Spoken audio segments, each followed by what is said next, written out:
Well, I guess I want to take a line from someone else. Good evening, denizens of the internet. I like that one, but I'm not going to be able to use it.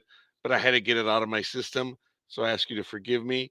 Thank you for joining our Sunday night program here on NDB, Saturday night program here on NDB Media. And oh, the alignment is off. The alignment is off on my camera. Almost feels like someone was here and made some adjustments and changes. Hmm. Wow. That is strange. That is very, very strange. Some things have been moved, but hey, it is what it is, I suppose. Wow, it's a little unnerving. I don't recall that being at that angle, but we're gonna have to work through them and make sure we're able to fix everything tonight. But thank you. This is NDB Media's Dating and Relationships, or maybe just my journey in, I don't know, altering or changing my life or something. This is really bugging me. Oh, now it's even worse. Okay, but at least now I figured that one out. All right, so something may have happened, and it wasn't the visitor that lives in here, which I haven't heard from in about 3 months or so. So I guess things are okay. I have to reach for my bag in a little bit so I can get my legal pharmaceuticals. But welcome to everyone, and it's really good. It's a little warm tonight. It is, I don't know. I suppose I should have had this ready to go. I had unfortunately taken a nap, and I think I was out for about 6 hours or so. And I woke up around 8:40 tonight, which was almost an hour ago. I was like, oh, didn't even set an alarm. Uh-oh, what is wrong with this picture? So I set an alarm for 9:15. I still wasn't able to get out here at a reasonable amount of time. But let me see. I'm trying to get the weather item just so I can satisfy my innate desire to complete my thought. It's 73 degrees. Is it really? Yeah. Yeah, it looks like that's exactly what it is. It's listing this area as Charter Oak, which that would be one of my former coworkers. That's actually where my former coworker lives. That's not Pomona, California, but it's about 4 to 5 miles away. Pomona, California is in a unique, almost cul-de-sac-ish type valley. It has interesting weather conditions where I can wake up at 4 or 5 in the morning and you have whatever temperature it is, and at 7 or 8, it's actually colder in the morning than it was at 4 or 5. So there are unique weather conditions that I have not taken a look at. The geography major in me wants to investigate a bit more, but no, I haven't gotten around to it. Actually, I haven't gotten around to a lot of stuff. Maybe that's why I'm here, because I haven't gotten around to a lot of things. So I am bumbling and trying to get through this. What is the weather report then for today? Well, it says 73 right now, and it's going to be an overnight low of 67, so it's going to get colder or cooler. Okay. Very little wind right now, 64% humidity. But as I've mentioned, the humidity here on the West Coast is just a lot better, if there is such a thing when it comes to humidity. I cannot handle the East Coast humidity. It's really not good. Oh, there's a tropical storm. Hone or Hone. Oof. Where are you?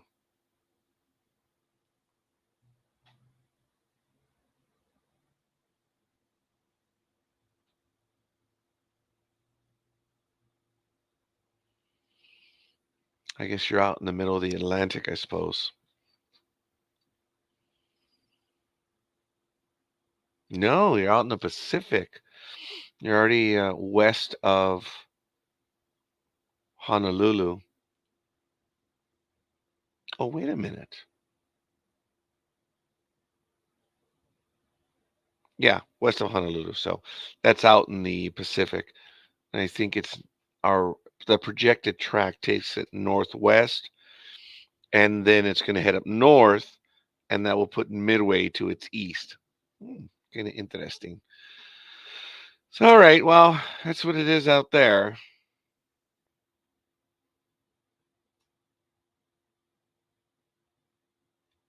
National Hurricane Center has 3 areas to watch east of the Antilles,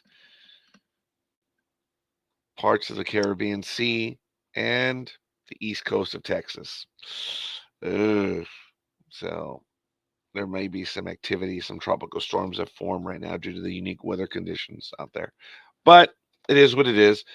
I am Roger Noriega. Thank you for joining me. It's August 31st, 2024, and it is 9:36 p.m. at this time.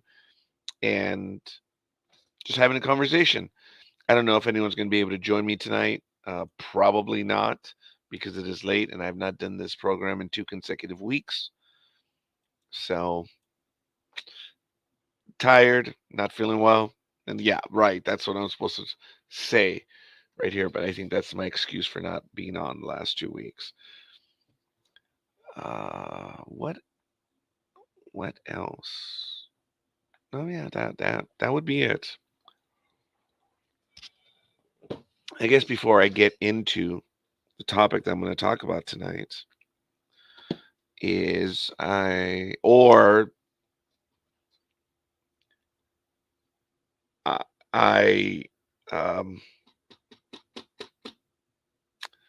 my goodness.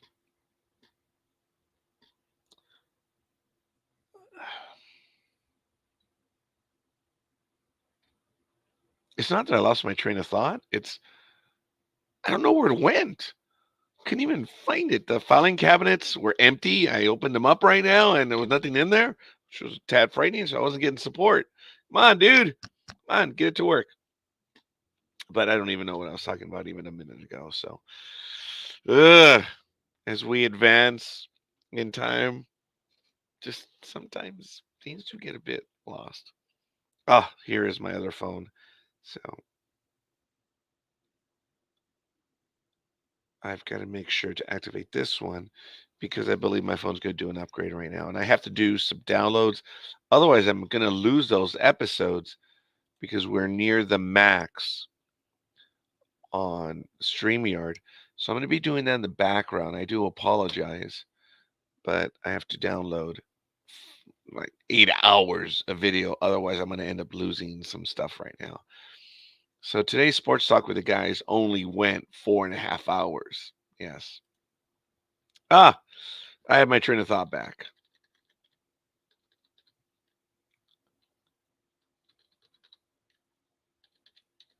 There's a lot of vitriol out there on the internet, in Star Wars land, in Rings of Power land. And in some ways, I have to give it to the Rings of Power people because they're already going after everyone for the bad commentary that they have. And it's really smart. But I want to welcome Richard.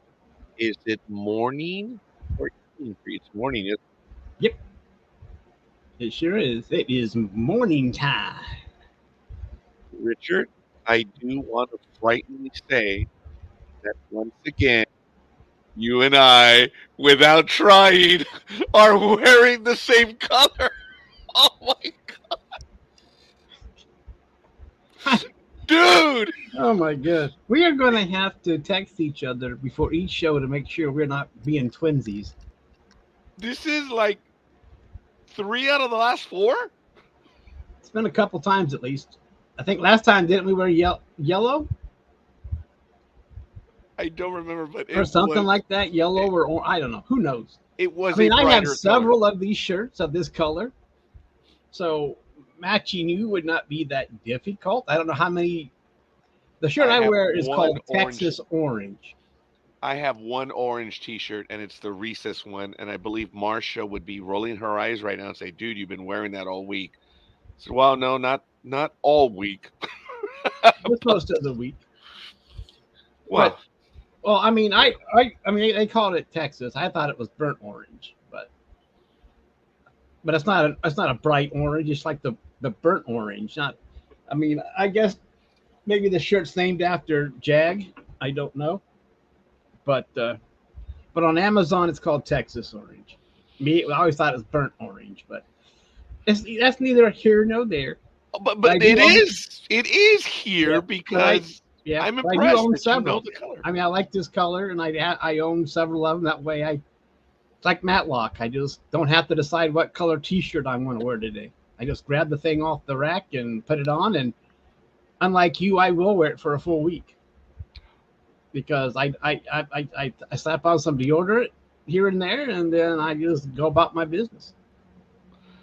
I am unable to take this T-shirt outside of the house because once I leave the environs, it will, with the humidity and the heat right now, I wouldn't be able to wear it for more than a day. So I've only been wearing it indoors and when I come out here to the office. But it's been a bit warm, Yeah, and well, the same here. If I would wear this outdoors, it would be drenched in sweat, and then I couldn't wear it because it'd be too wet and too clingy. So I'd take it off and slap it down somewhere and grab another one. But anyway, it's interesting how that we can get this to work out, and it's interesting that this only happens on the dating program.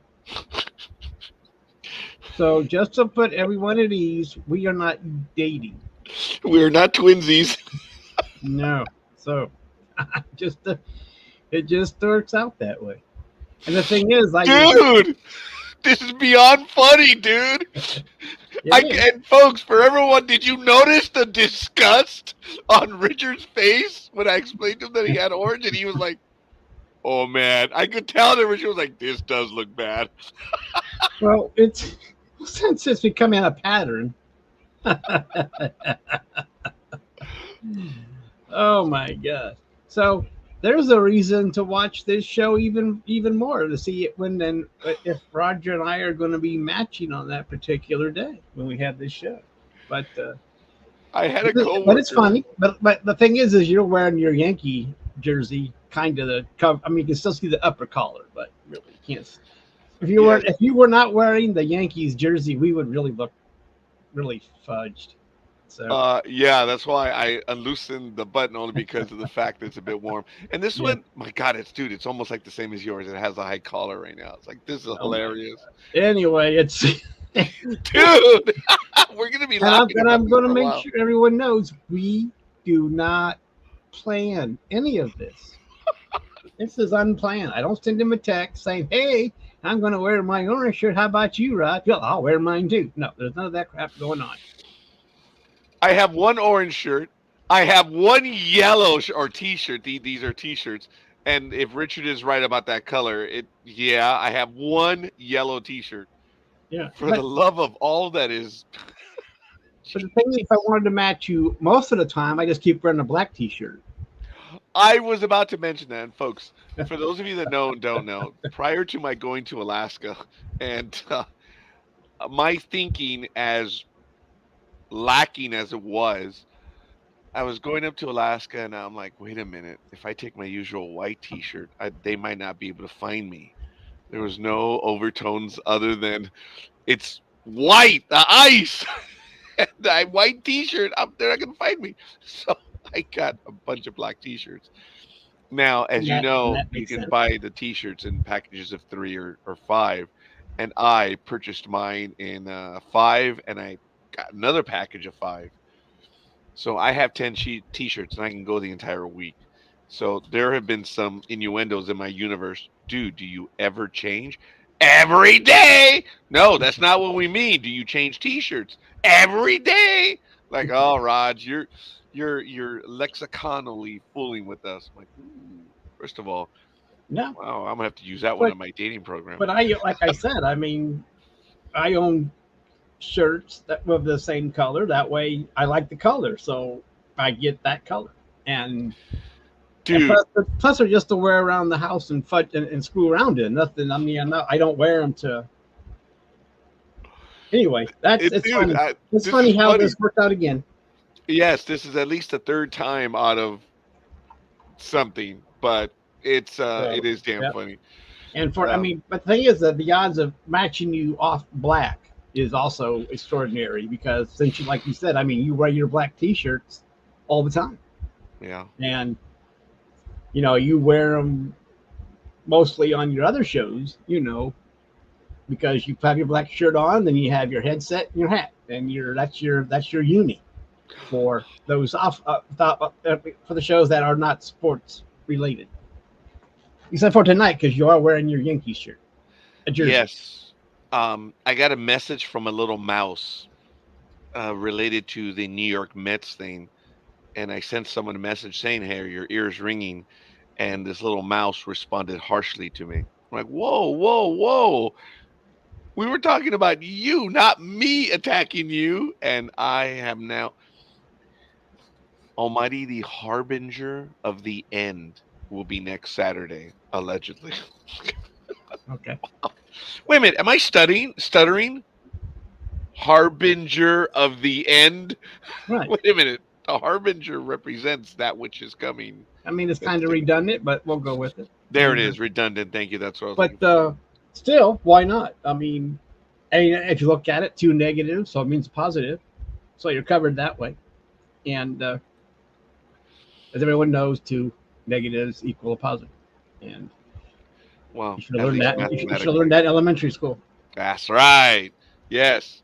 So anyway, I do so want what is this harbinger to the end supposedly to be? What is one the of the context? hosts? One of the hosts on NDB Media that has not been on with us for a few days on Sports Talk with the Guys took my Mets commentary as a personal affront, and this little mouse sent me a message, which I'm going to ask to play it live because I think it woke me up. So, left they left a voicemail, a video. A video? Message. Yes. Oh my gosh, that's even worse. Yeah. And so I Tanya is vicious when she's mad. So I take it the Mets thing happened after I left? I guess so. Yeah. Oh, yes, because Marsha did join us. So Sports Sister. She has a nickname, Sports Sister. Yep. Well, I just wonder. All I know is that, I don't know. I guess if you take it, I don't know. I don't know who sent it. But since you said Mets, Tanya! I can make a who? Tanya, Ice Princess. Oh, I didn't think she was a Mets fan. Is she a Mets fan? Sadly. Oh, okay. Well, I just thought it was Marsha that was the other. So there's two Mets fans. Yes, and that's what I was talking about. That makes sense then about the video. Yeah, okay, that all makes sense to me right now.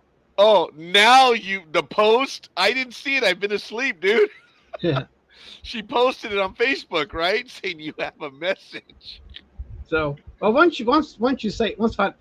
that I know who it is, the whole outburst thing makes complete sense. And too bad that was not live because that would have, But anyway, I don't know. It's yeah. So that's interesting. She posted 8 hours ago. Oh, yeah. Roger Dino, I suggest you check your messenger. There's a message there for you in response. I didn't realize the little purple little smiley thingy she left. Oh my goodness.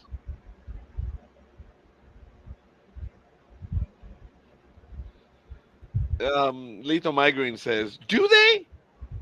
Do two negatives?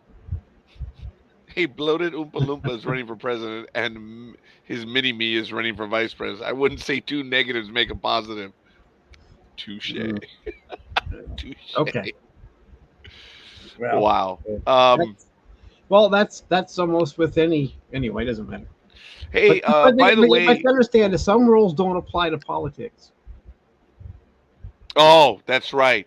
So is that a theorem or a corollary? It's a coronary. Oh, even better. It is a coronary. Now that I So think about it. it's yeah, it's it's what is that other thing called? It's the role that does something. I can't. It's just the role that proves the something. But Okay, a theorem in geometry is the rule that prove it's like an understood, and a corollary is well, it goes along with it. yeah, So I but always think of corollary as, for the love of God, both you and I are, dude. There's a reason why we're matching colors. yeah. So But the rule that proves, like you said, the rule that proves the. But anyway, I don't know why I can't think of it. I'm having a brain fart, but it'll come to me tomorrow morning. I mean, late tomorrow in the afternoon. So then okay, a theorem is an idea that is demonstrated as true or supposed to be so demonstrable.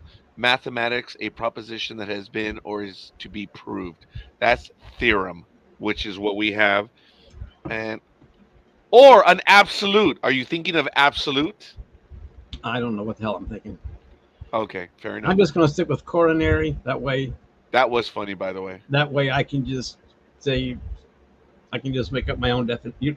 It defines itself. So Corollary is a proposition that follows form and is often appended to one already approved, which is what I said earlier yeah, in Roger speak.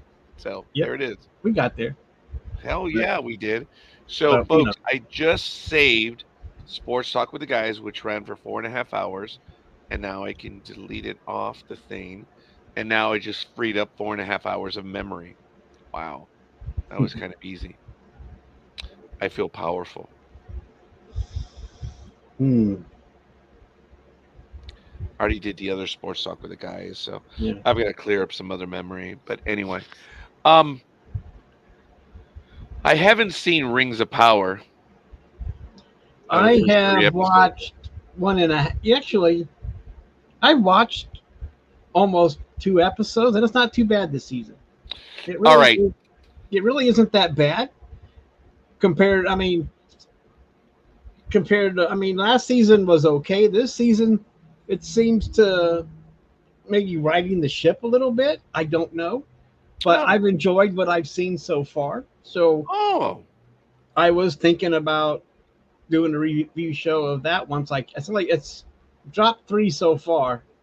yeah. So And I think they're going to have 5 for the next 5 weeks. So if you're interested in doing something, let me know, and I mean, we'll see.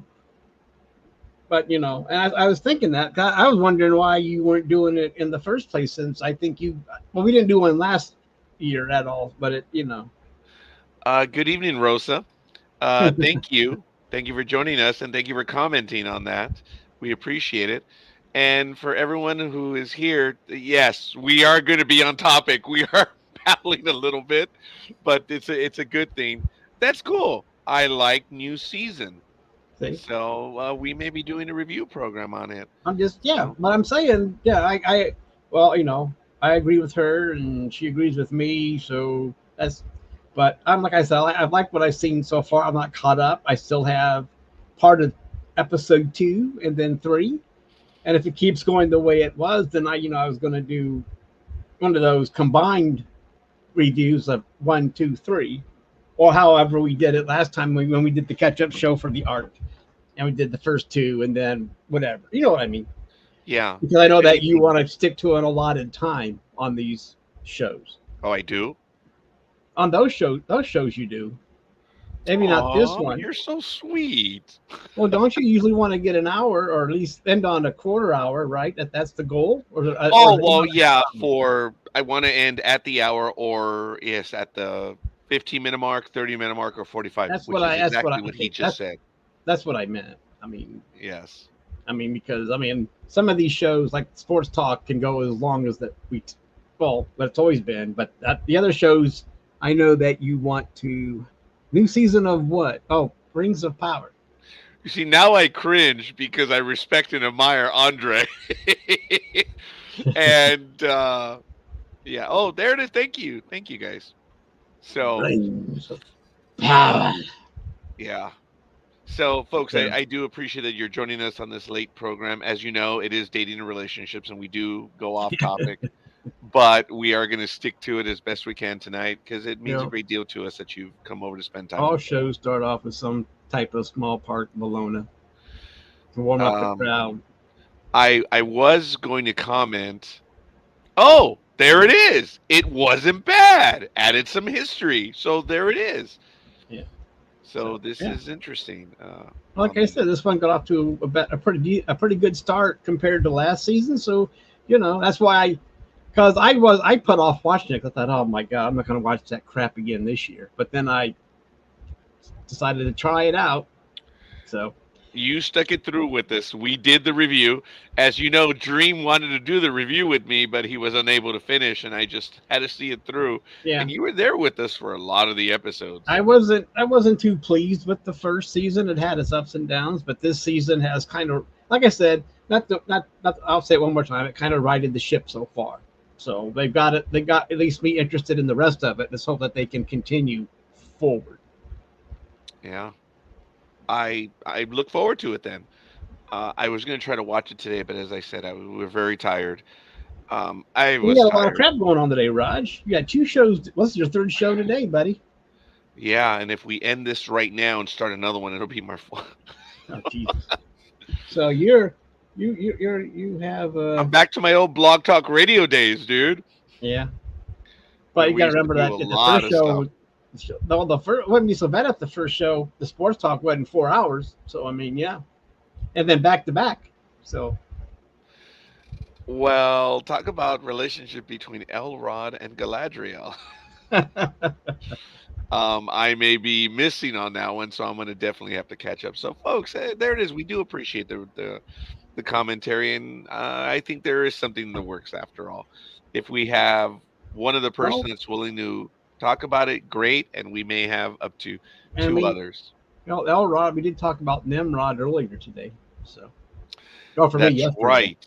but we had to clear up why Nimrod was an insult, and so we cleared that up. Yeah, Andre, it is tough, and I'm in that zone as well. And relationships are tough in general.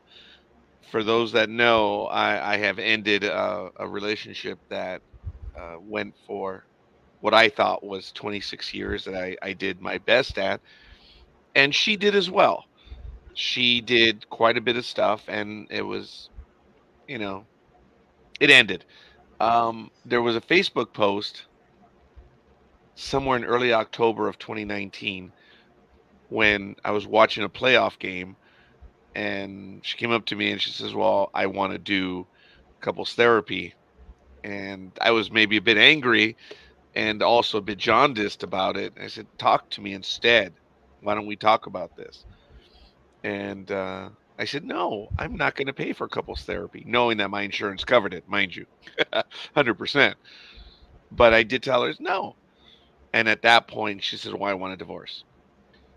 She had wanted a separation earlier, and I said, "I'm not going to pay for you to have a good time." No. So that was earlier in the year. I think it was sometime in May or June. And in October, it's when it ended. It was over at that point.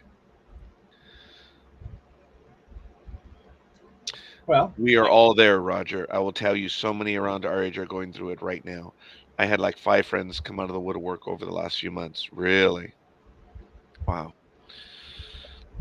I've been wanting to go out. I think I've given up on the Facebook dating app. It doesn't, there's nothing there. It's for me, it's a waste of time. And I received wonderful commentary from some of the ladies here on NDB Media. Thank you. That they found my profile on the dating app, which was like, ooh, that was scary. Um, so Rosa, thank you. She thought you didn't care enough about relationship to go to free therapy. I don't know if she knew whether it was free or not. I could maybe joke about it a little bit, but um, But even if it wasn't free, then you got at then it doesn't matter. I mean, it's all said and done. But It you it know, really is all said and done, and I I I mean, appreciate the that, the Rose. the, the couples thing, may I don't know if she wanted a safe room or if she just wanted to have someone help out a little bit. I don't know, but she had her own reasons for it, and you had your reasons to say no. I do want to say that, and I'm not slamming her on this because it turned out that in February of 2022, just as COVID was taking place, she had her first schizophrenic. Unfortunately, she had a breakdown, and she was admitted. And I think it was she was in for about 3 weeks under a 5150. And this is not a slight against her, but I look back and said maybe she wasn't thinking. I don't think the end of the relationship turned her into a schizo. Forgive me for saying it didn't. Mm, But Rose, I do want to say that um, it was 26 years. I know I failed. I've already given my sad story in prior episodes, but I since you're here and you are commenting, thank you. You know, I worked quite a bit.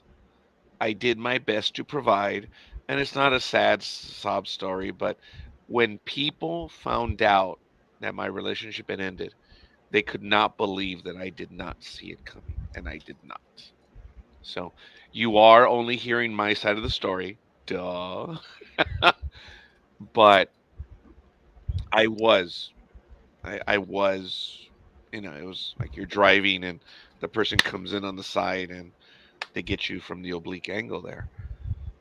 Um, but uh, I never had anger towards her. When she asked for the divorce, my thinking was, my goodness, we're finally starting to do well. I mean, fairly well. And yes, that's a material comment, a materialistic comment. And I said, now you want out? You can still hate me, but we don't have to separate. So I'm not saying that she was a bad person because she wasn't. As a matter of fact, on air, I've said numerous times for 26 years, she did everything for me and for my daughters. I was one of the luckiest individuals in the world, or blessed. And I was fortunate. And now that she's ill, I still care for her. And I provide that because I don't believe that she should be without. Now, I do not have any control. I don't have any legal recourse, nothing, but she's going to leave me. And I mean, it's over already, but I don't believe that I should deny her the medical coverage that I have and everything else. So I have that hanging over me as well. And that's something that I haven't exactly admitted to. But she does want out. And 5 years later, I'm waiting for her to say, I'm leaving. So, um, yeah, but I will care for that individual for the rest of my life because I know that she's not mentally well. She's had two 5150s. So I don't believe a person like that deserves, oh, I hate that word, right? Almighty. So, you did say that. I did catch that. I did catch that earlier. yeah, she's earned her severance package from me. That's one way of putting it. It is Rose, and I'm going to get to your comments in a moment, Lethal Migraine and Andre. Right, right. No one deserves anything. That's correct. And you and I are the same mind, Andre. So it is very difficult, but it still is my responsibility. COVID hit, so we were all stuck together. And I was fortunate because of that. But even now I'm like, okay, come on, let's go. Let's end this, and I will still provide for her.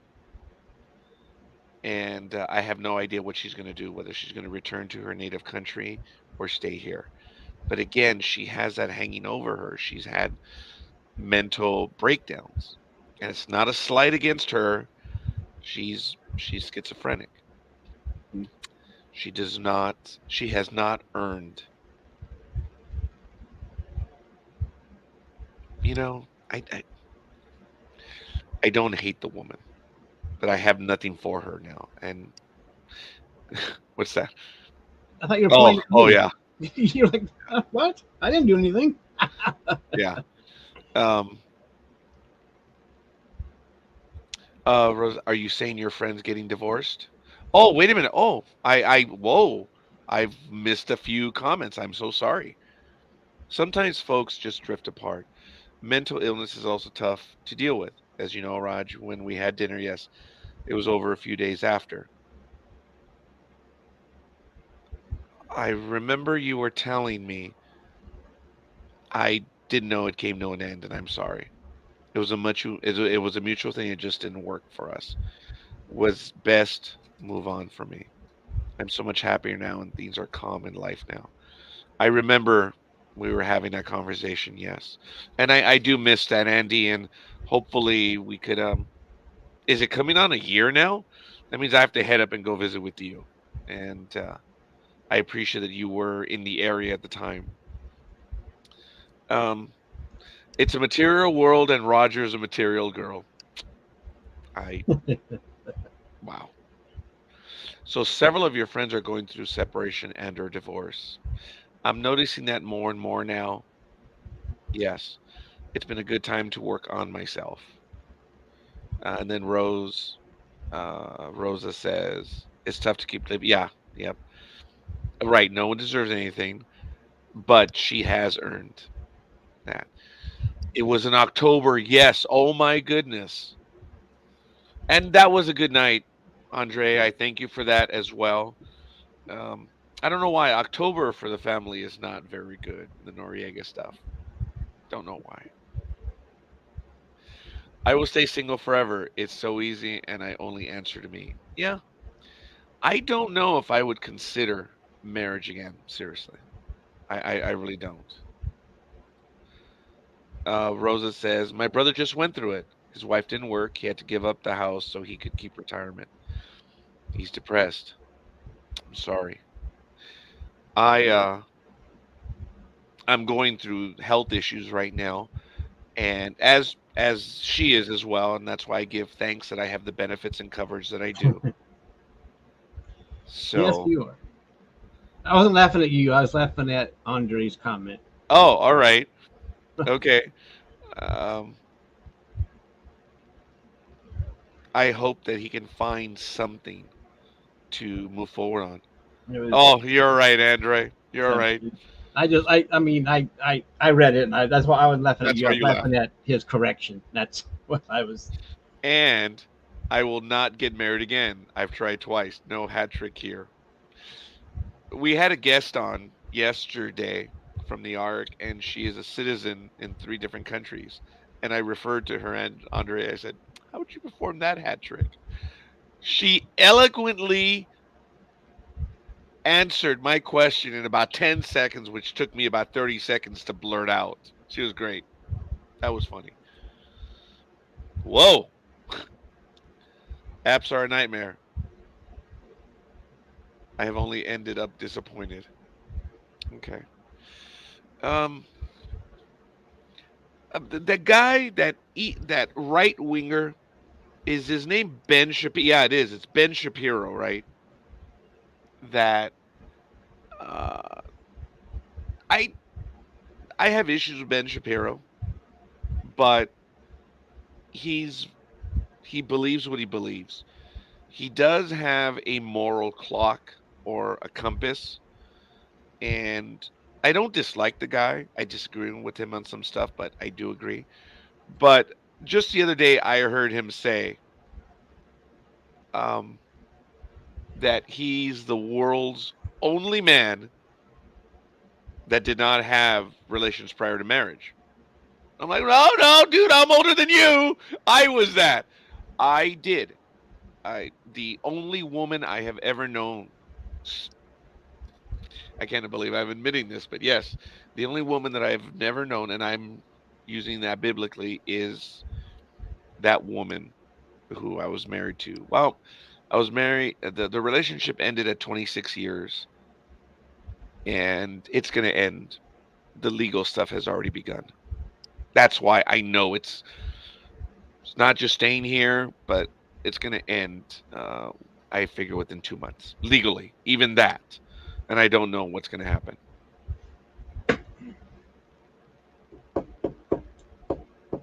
I think that's what it is, Andre.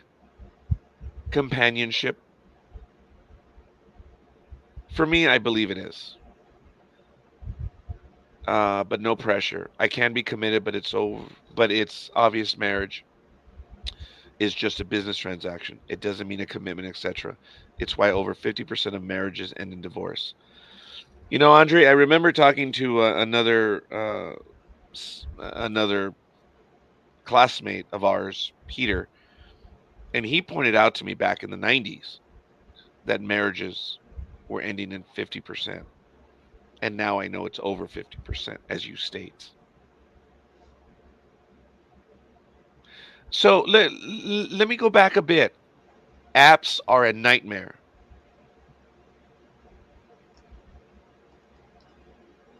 I thought he was talking about an app on a phone, but I guess they're talking about. They say apps are 75% men and 25% women. I'm missing something. Please, Apps. We're talking about apps. on a phone, right? Or on the computer, wherever you can put Or the on the app. Yeah, computer. it's a dating app. You were talking about you were not happy with your Facebook dating thing. Oh, got it. Got it. Thank you.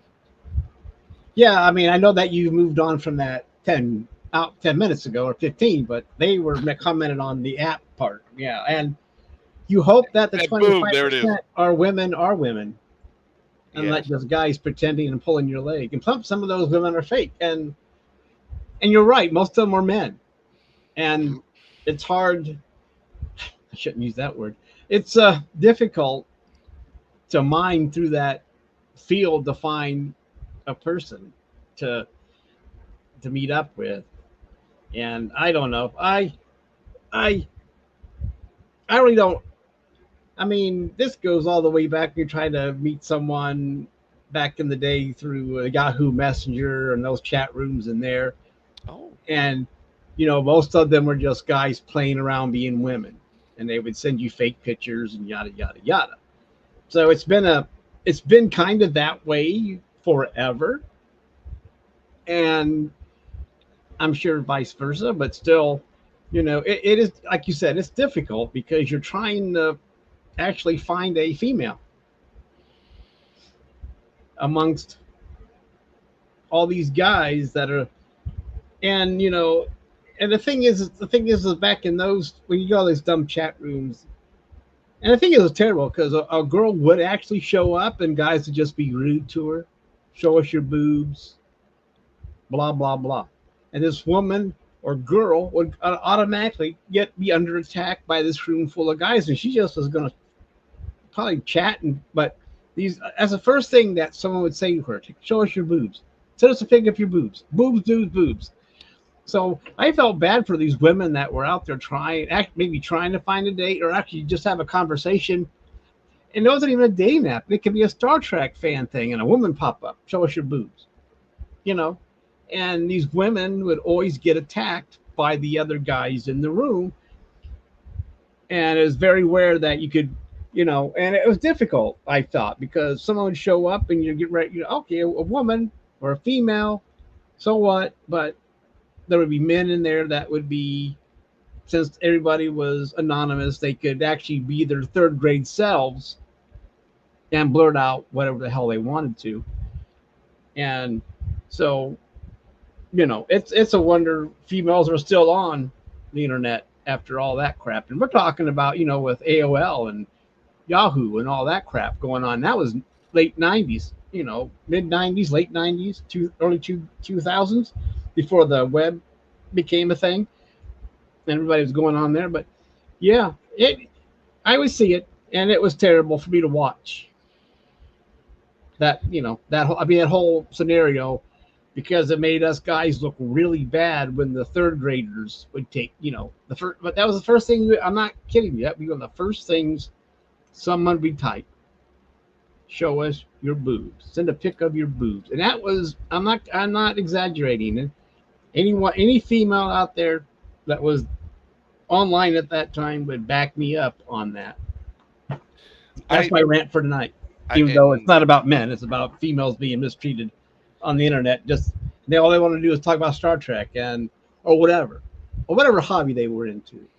Boom, and you know, no, Richard, I appreciate it, and Andre, I do as well. And yeah, I got that, brother. So the how, not who. Rosa, I've been on the Facebook dating since COVID began in 2020, and at the time, I just had it where it was, look, we're in the middle of COVID. I know I get it, but I'm looking for adult time.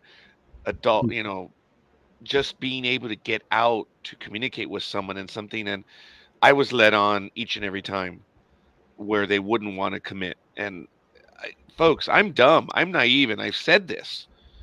And I would tell the people, I said, look, I am looking for someone, to speak to maybe spend a little bit of time with. But yeah, Richard, yeah, I guess you're right. There, if it's 75% men, 25, oh my God, dude, yeah. they're And mistreated on dating apps. there's another thing that, and my friend falls for this all the time. If you're talking to a female and like she'd give him these stats, and he'd be serious about this girl. They would talk on the phone, but he was just catfishing. That's what she was doing. He was being, and he all the time he'd tell us, look, she's 26, and here's her picture, and blah blah blah. But in the end, and every time they were supposed to meet, something would come up. So, and we tried to tell him, dude, it's too good to be true. Oh no no no! He was like, Oh yeah. dude, it's too good to be true. So, and so you have that going. I mean, not. I mean, usually I know they always think about catfishing being guys, but females like to do this too. You know, I suppose, that's what makes it. I'm sorry. Go ahead. No, no, no. I said I suppose. No, go ahead, Richard. Sorry. I'm just saying something. That's what makes it so difficult. No matter what. I mean, no matter what you're using. I mean, I know before all this internet crap, you had to go out somewhere and look for somebody, whether you went to a bar or whatever. Well, a bar you weren't really looking for a longevity relationship, but I won't go into that. So, Okay.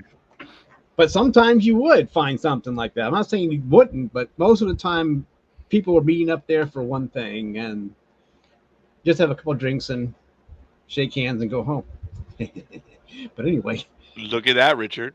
That's what? exactly what you just said. I got terrible message on apps.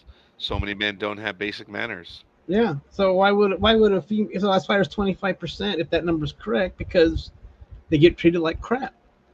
You know, and if a guy would actually send the woman a proper message, they think he's fake or he's, and so you can't win once that.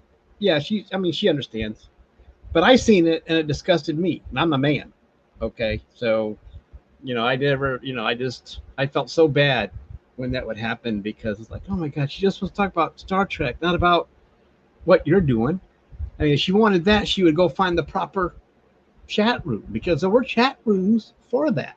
Star Trek was not one of them, but like you said, I find that I'm repeating myself. I'm sorry, but yeah, it was disgusting time, and it's always been disgusting for women. I mean, it's not like it's something new with the internet. I mean, this crap has been going on since the beginning of time. So I mean, and men have not improved since. Sorry Yeah. to say. Andre, I'm glad that you're, someone I like a bit regular now. That's cool, man. I that's good to know. I have come up empty since 2020. and I'm off the Facebook dating app. But I appreciate that you say if you don't have skin in the game, it's yeah. If it's a free app, you're risking everything. Yeah. I get it, And Rosa. I heard that from several other women I dated from the apps. I just don't get it. Yeah, but look, in the same manner that you have what we used to call sharpshooters, and then later on what were they called? The ones that would just pick fights on the internet? that would Uh, what? at first they were called sharpshooters because they were shooting from a distance when they were commenting, but then Well, they were the ones that just were a-holes on the internet. There was a phrase for that. a-holes on at that. Oh, that was it. A-holes on the internet. Yeah. Okay. But I think I know what you're getting at, but I can't remember that far. I know the term for it, but I can't Yeah, remember what it and these are was. the people that were like not necessarily toxic, but they would go to start fights and do stuff on the internet. They would hide behind it. So I guess I can see the very same that love to start arguments would be on dating apps just to Yeah. proverbially Well, I screw with still people. think, or maybe they were already. I think they were still called trolls back then, weren't they? I mean, that term has been around for a very long Yeah, time. yeah. Unless you're thinking of a more toxic word. I Um, can't think of that right now, but it seemed like this trolling thing is someone that would go out there and just blah, what you just said. it may have been trolls. Some men want sex so bad they can't wait for even a first date to make their move. Oh wow. Wow, okay. I suppose I can see it as desperation as well as the end result.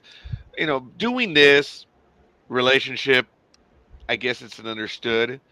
So, I on my dating app, I had look, I would just love to meet to have a conversation. If you want to do a cup of coffee, if you'd like to do a meal, if you just whatever. And that was it. And I said, I want to meet someone. I told you guys of what happened a year ago where this young lady, I was doing Lyft at the time. I think it was in 2022 or 2023.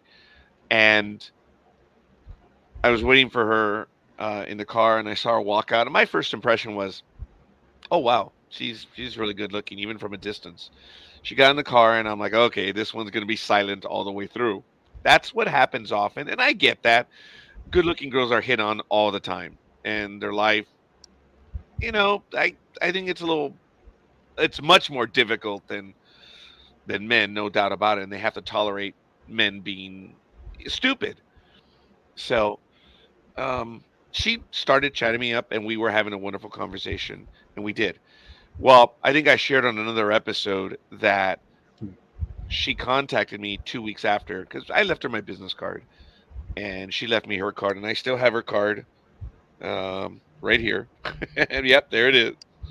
Oh wait, no, that's my doctor's Yeah. card, but I have it, and I she contacted me and she was very blunt. She asked if we could meet up, and I was like, "Oh wow, it's kind of cool." I'm like, "Sure." And then after I said sure, she told me straight out, "I'm interested in you sexually." First of all, I've never had that. I've never been told that in my entire life. So I'm like, um, I did. Excuse me. And she wanted to have a relationship right away. And I was like, "Well, don't you want to go and talk first?" And in one of the text messages, yeah, we can talk when we're. I mean, she put it in the text. We can talk while we're doing. Oh, so what did I do? Only you would try to ruin a sure thing. I ruined a sure thing. Only you would, you know. I'm Well, stupid, don't you want Andre.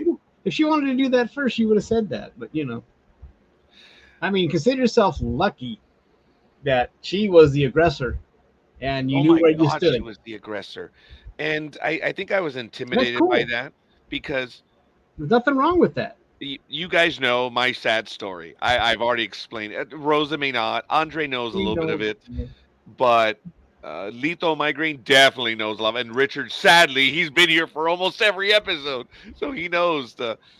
The Yeah, I think I could tell it verbatim. yeah, the psychological issues that I sorry. have. That was good. I like that, Rosa. I think this generation used to hookup culture, no courting. I don't know. I don't think she was, but and I don't know what I would have done in that situation either. But she actually chased me for a little while, and I really did want to go out with her. But I think that it just she would always contact me when I was either in an appointment with a client or I was driving, and I think she got the impression that I was blowing her off. And then when I actually wanted to go out with her on a date or something, I don't know. I guys, I had no idea. I don't think we were going to go anywhere. We were just shit. I don't know what was going to Ooh. happen. But then I got stood up. So I was like, okay. So I guess I stood her up without even trying. And then she stood me up. And then after that, it just fizzled away.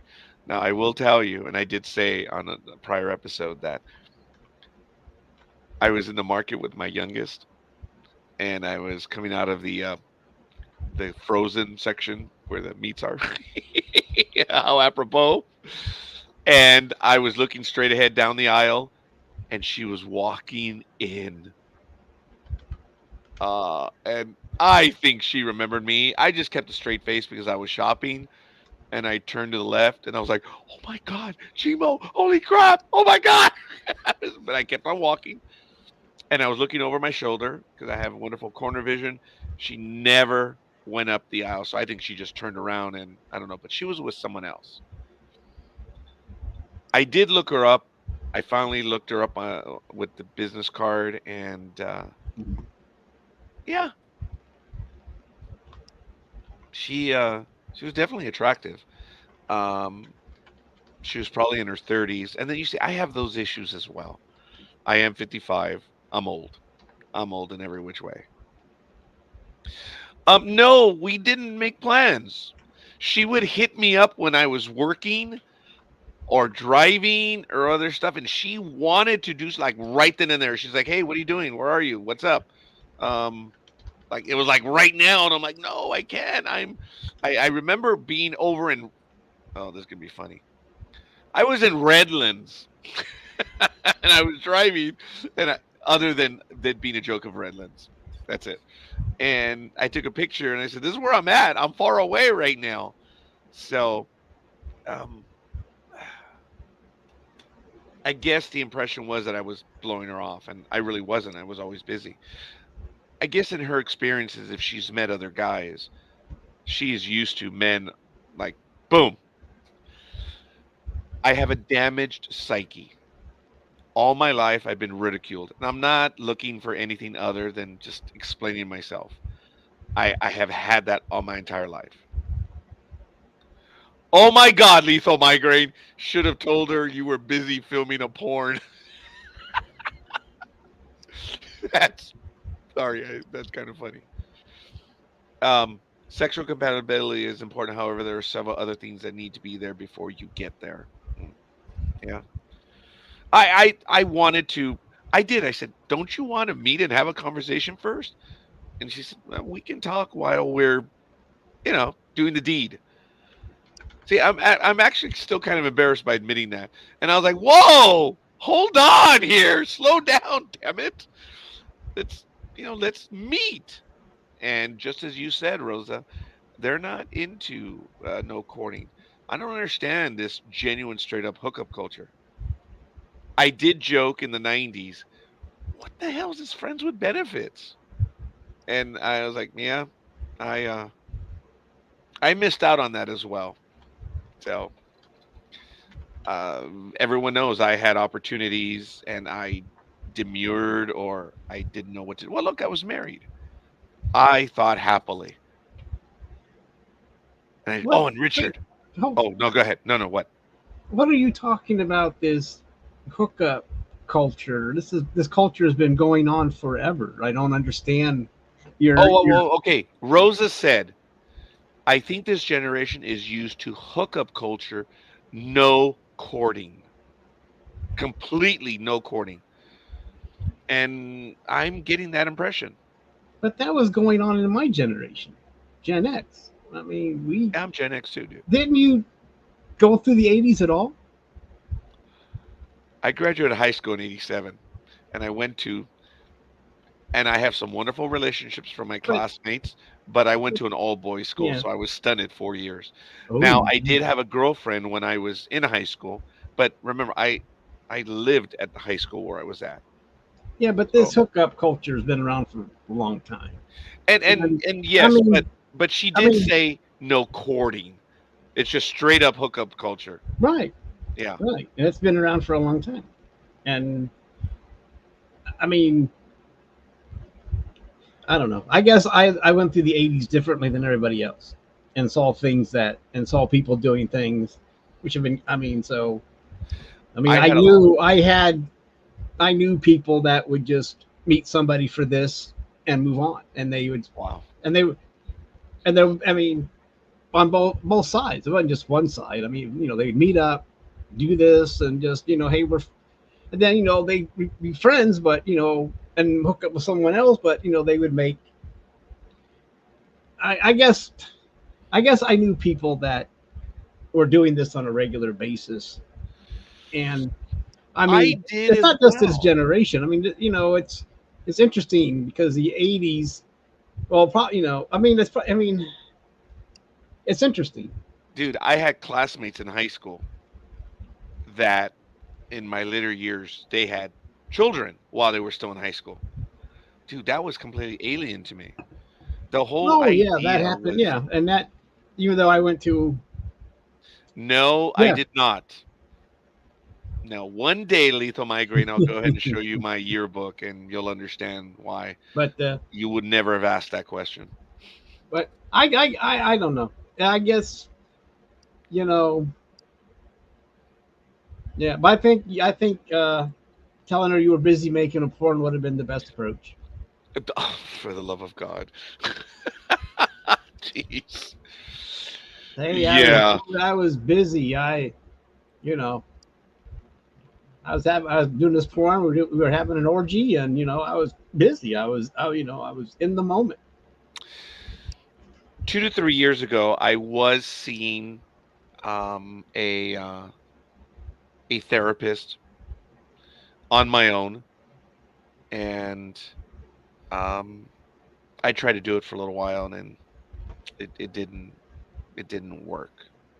So I'm glad it did work for you, Andre. So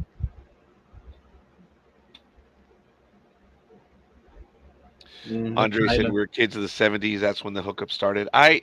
Guys, I am oblivious to a lot of that stuff, and I think that's why I've been doing this program to create a conversation like this, and you know, You uh, know, to understand stuff, and maybe we can all work through this together. I Take was it however. I did this like okay, did the couples therapy thing, right? So and I just met this. We just met the therapist. Just sitting there the first time. Then she asked me, said, "Well, how long have you been depressed?" And I'm thinking I wasn't depressed. I guess using all my armor and all my defensive humor and everything just even hit it for me. But because when she said it, it was news to me. I mean, I'm not depressed. I'm having but it didn't take her long to notice it, and I just didn't, So it was weird that I didn't know it was that. I mean, I didn't know it was, but to her it was obvious, and I did not know it was. I didn't know I wore it on my sleeve. I mean, I didn't even know I had it, so I guess I never tried to hide it. But it was weird, and that would have made me in my late 20s. So I guess my answer was I wasn't, but I was surprised. And I guess I could have said, well, my depression started ever since I got married, but that would have been the wrong thing to say. So I'm just kidding. It probably started way back in my childhood with certain events that happened with different. Anyway, I'm not gonna go and get it. Anyway, that was weird for me, Yeah. and to have that diagnosed like that, and then they want to put you on all these medications and yada yada yada. And but anyway, I don't know why I'm bringing this up, but I guess I did try it, and you do this, and you try to do what they say, and yet it's still, and even though you're following along, it still doesn't work on the other side, right? The old, and so it takes two, no matter what you're doing, right? As far as I'm concerned. So I wasn't saying I was perfect, but it's, I'm not saying, and I tried to do the counseling. Then I was doing it on my own because they wanted me to be on my own because of my so-called depression, right? So I'm doing all, so so I guess I had to do double duty, Yeah.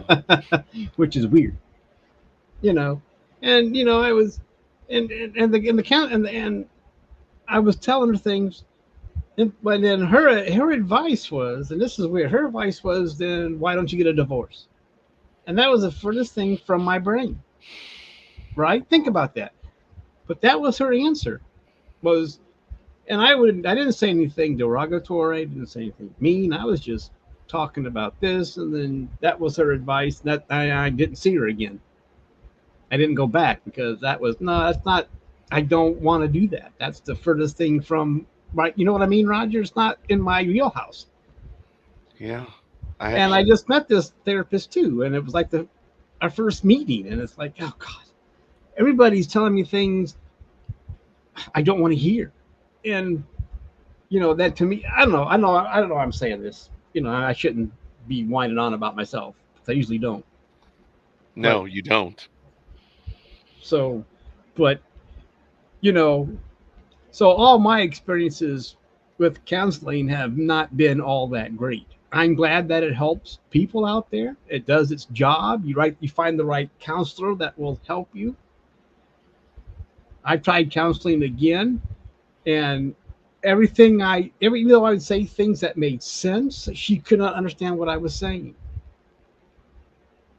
because I would go back, and I had the same problem with them if someone else, and they said, I don't understand what you're saying. And then I would go to somebody else and I would say the same thing. Do you understand what I just said? Yes, I do. Because to me, I made perfect sense. It was a complete sentence. It wasn't like all the crap I say here and blurt out and it all comes out stutterly and blah, blah, blah. But it's actually, complete non-stuttery, sentence. So, I mean, so I don't know if that, and I started getting to a counselor because I didn't understand what I was saying. And I don't know. But I'm glad but it's been my experience, to make a longer story even longer, that I have not found the proper counselor to help me, and it's been an ongoing process for decades. And I'm glad that people tell me that it really helped me, and I'm happy to hear that. And my unfortunately my search continues. So I'm just here with me and Netflix. Netflix is right now my counselor. And Max, thanks to you, I have that too.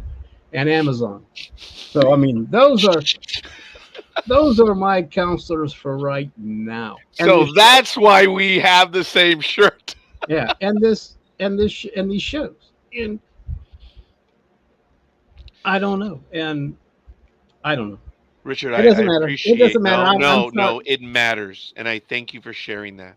but it's You silenced me, which is very difficult to do, and I thank you for sharing that. I want to get to some of the comments, and I thank you, Richard. Really, oh, sorry. I've opened up here on this program. No, stop with the sorries, damn it! Seriously, stop it. Okay. You've been with me on almost every episode, and you've opened up, Richard, and I thank you. And I get it, dude. You're not the type to open up about that stuff. Rosa says, my nephew was telling me, why should I date when girls will just meet me for time for sex? Wow. Yeah. Okay. Andre says, and I think you guys were having this conversation. Tell your nephew there's more to life than sex. What? Um, yeah, Andre, I just the same. No, just kidding. Your primary doctors prescribe meds like it's nothing. Don't even have to see a therapist. Yeah, But yeah. but you should not see a primary doctor to get your meds like that. I mean, that's what I've been told because I've had a primary do that, and you see, but you're not. I'm sorry. Once again, I'm interrupting, and I shouldn't be, but. I've been told that if you're going to do that, you should get someone that can give you the drugs, either a counselor or a psychiatrist, because your primary is probably guessing as much as anybody else trying to hook you up with the right, because there's so many antidepressants out there and they take so long to see if they are going to help you that it's a Yeah. long drawn out process trying to find the proper drug. And I just tell them, what, just give me some lithium, give me some meth. I'm not meth, but uh, not meth, but morphine, and let me just go brain dead for or whatever that can just make me zone out, because it just takes too long to find the right one. And I guess I'm rambling on again. So just, I No, mean, no. but I'm not trying to tell you your business. I'm just saying that I was told you shouldn't have your primary do that. So I stopped, because what does a primary doctor know that, because you're just seeing that primary doctor for 15 minutes and they're just saying, well, here, try whatever. I can't, some Prozac or whatever. And so, you know, I don't know. I not to tell you anything. If you, I shouldn't have said that. That's between you and your primary doctor. But that's, to me, Yes. But there's because logic to that, and it's I would acquiesce to that, Richard. There's no doubt that you they can't even know. get your primary sometimes to give you the right proper medications, like for pain or for your illness. I mean, I'm just saying there are doctors, and even if you do see the proper doctor, like a counselor or a psychiatrist, you're still going to have to go through the same process of trying to find the proper medication, which could take, what, 6 weeks, 2 months, to Right. see It if it's takes a having. while. It takes a while to see if it's helping. So you could be wasting your time for a quarter of a year to try and find the right medication. I'm not saying you shouldn't do it, but if you're striking out, it's a sometimes a long and hard, or whatever you want to say, process. And I don't wish that on anybody. I'd like, if you can find that drug as fast as you can, that's awesome. But it's crazy. It's crazy that that these mental health things aren't more reliable, is what I'm trying to say. And in the meantime, if it's not working, you're still suffering. And it's not like you get the flu and they give you some medicine or a shot and it goes away. I mean, this is crazy. And anyone that suffers from depression knows that it's not fun. I mean, No, I've talked about that. Yeah. and especially when you start shutting down Hmm. and you don't want to do jack, because I mean, Hmm. for I mean, it hasn't happened in a few years, but right after the new year, after all the holiday shit, I shut down. I don't want to get out of my chair. I don't want to go nowhere. I don't want to do jack. Not until March or April. I'm done. I'm finished. I think that's some kind of weather depression. I don't know. All I know is it hits. I don't want to talk to you. I don't want to talk to anybody. I just want to veg out and wait till the spring. And it's terrible. I mean, because there's 3 months at the beginning of the year that you can't do. You're not doing anything. Yeah, yeah, I know it's bad weather here in Ohio, but still, I don't mind bad weather. But still, you're shut down, and it's happened here. I mean, you've noticed that, Roger, or I might be gone for a few months. I don't show up on the show for goddamn for all. I'm sorry, I should have said that, for a hell of a long time. And you go, where'd he go? Where'd he go? But I just shut my ass down, and I'm shut down. I don't want to do nothing. And it's I'm not the only one that does this. I'm not just. I mean, yes, that's me, but everybody suffers this shit, and it's terrible that we cannot get anything better to help us out, and people don't understand it. I mean, like I've been in relationships where I tell them what's going to happen. Look, in January, I'm going to shut my ass is going to shut down, and I'm not. I'm sorry, and they give you the same thing. Oh, I understand. Oh, I understand. Now, yeah. And then once it happens, they're out the door. Even though they said they understood and you warned them. So it just doesn't affect you. It affects the people around you. It's it is a horrible, horrible situation to be in. I know there's more horrible things to go through, but for me, depression has really uh, wreaked havoc on my life at times, and I'm not the only one. I know that I am not the only one, and it is nuts, and it's not a good thing, and people that have depression, they understand, and nobody, some people think, well, he gets depressed. It's not the same thing as being down for a couple of days because your favorite football team lost. This is something you can't explain. Okay, it just happens, and then anyway, that's enough about me When and my someone craziness.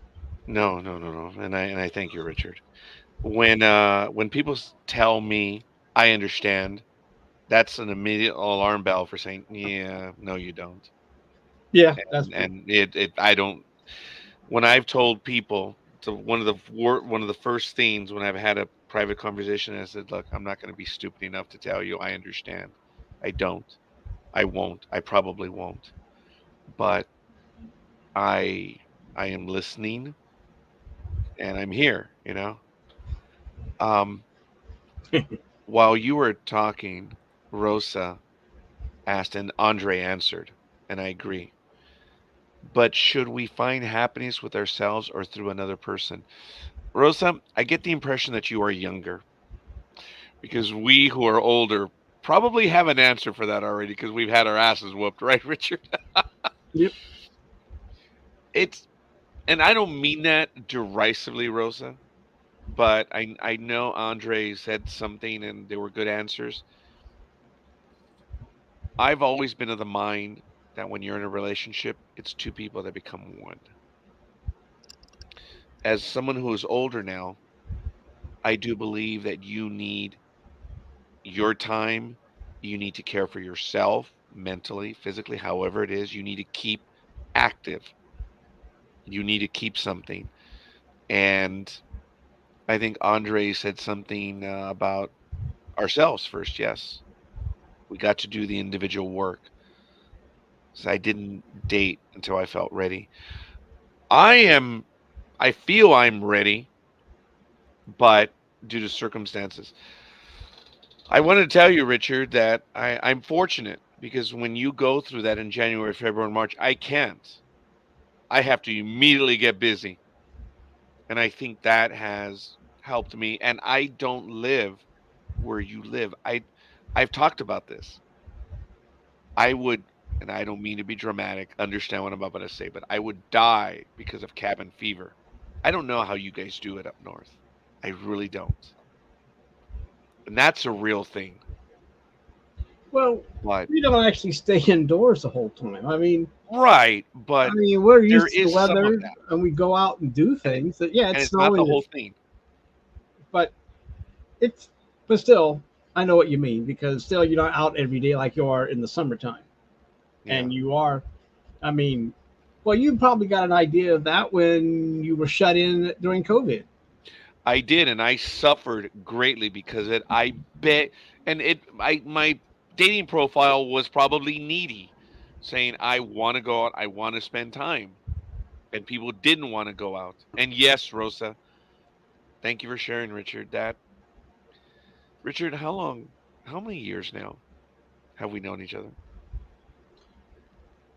Well, it depends on what you. Oh, it's quite a while. I didn't mean biblically. I meant on the internet. Well, I know. Well, we knew each other back in the late Was it aughts or 10, oh was it nine or 10. 09 or 10? When Almighty, the sports show came out in 9. Yeah, I think it was early on then, dude. It was And early. then, it's been a good while. And because back then we just talked our sports stuff. And that Yes. was, and we still do. But, you know, we've known each other. Well, we don't know each other quite as well as you would think after this many years. But, you know, we kind of do. We We know each kind other. of do, yes. I know that what you've done today, oh my God, Richard, you've been with me on this program, but you haven't opened up. Andre, you Well, and I met in wow. 1985. It was either July or August of 85. Probably not during the summer, but it was definitely in September of 1985.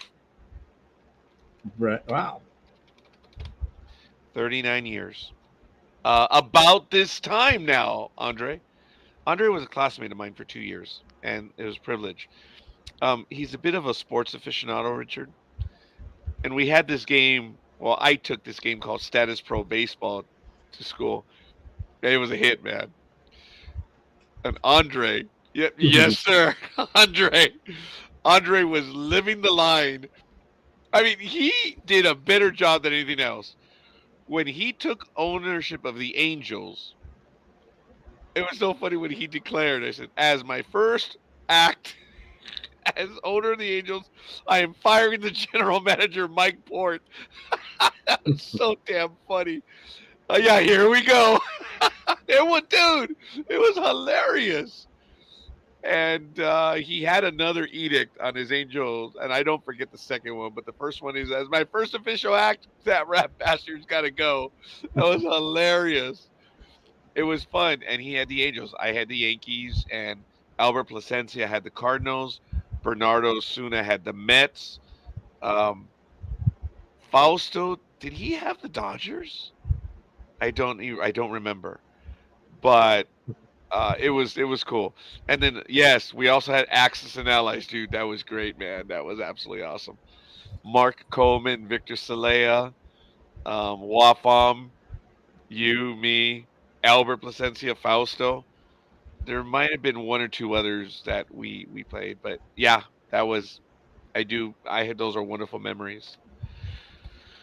But going back, yeah, Rosa, you need yeah, 2 a.m. in the library. Yep. And we used to carry the damn board, dude, because it would take so long to reset it. We would just carefully inch our way over to the library carrying the Axis and Allies board. God, that was crazy. And we never dropped the thing. That was awesome. But Rosa, you need to be happy with yourself first. I cannot tell you what that is, but this is something that I've struggled with, Rosa, and I'm 55. My psyche is a wounded psyche. I've been made fun of my entire life. I am, forgive me for saying, quick witted to the point where I can be ruthless. And I've talked about it where I keep people in line by speech. For the most part, I am quicker, but there are people that are quicker. If for put downs and stuff. So I've joked that in my universe, I rule in fear, and Richard has heard me say that before. It's better to be feared than to be loved. So to control my universe,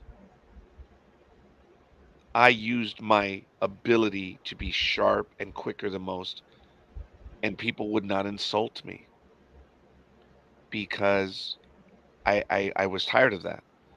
And it's been my entire life. I'm not going to go over the past episodes, but everyone who's been watching knows. So it's a sad story, and I'm still dealing with it today. I've been told by people about my appearance that I've been told by people that says, man, even now that they would want to date, and I don't believe that. I don't listen. I can't. It doesn't match. I know what my mother told me, and I know what I heard growing up my entire life, and even today in the world.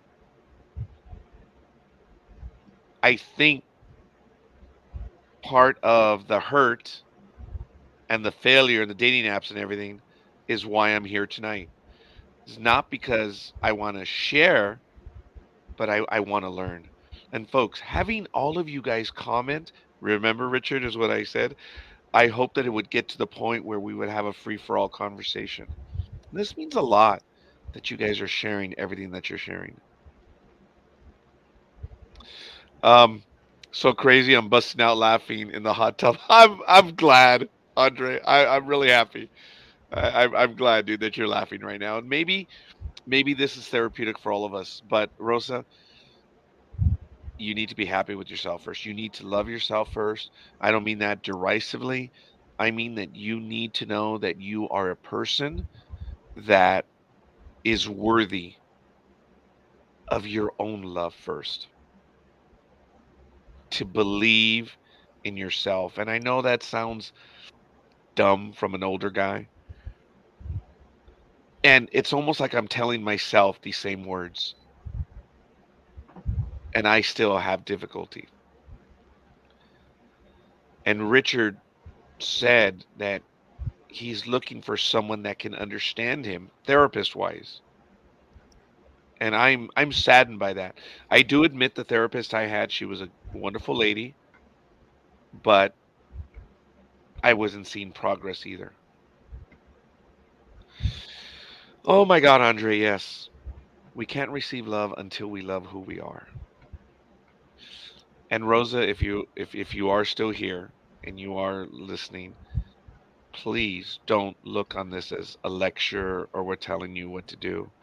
I think we're all just sharing and maybe growing from this. If we can't love ourselves, who will love us? Yeah.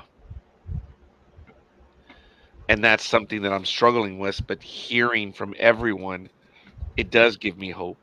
And I want to go out. I want to meet people. I really do. But I want to engage in a way that I didn't. I met my wife on the first week of August. We were going steady.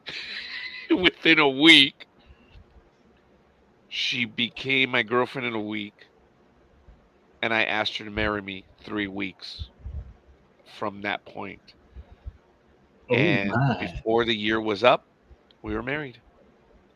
that's I met fast. her the first week of August of 1992, and we were married in June of 1993. You didn't mess around, did you? Both figuratively and literally. I did not. Okay. Yeah, I can. Yeah, but you know, that's yeah, it's cool. That So is. when Ben Shapiro said that he was the only monogamous or the only one that waited for marriage, nah, dude, I did it before you.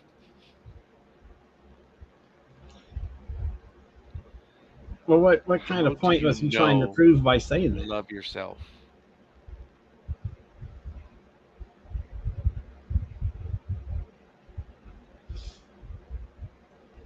How do you I'm. know you love It's a little yourself? extreme, but I can't. I mean, never mind.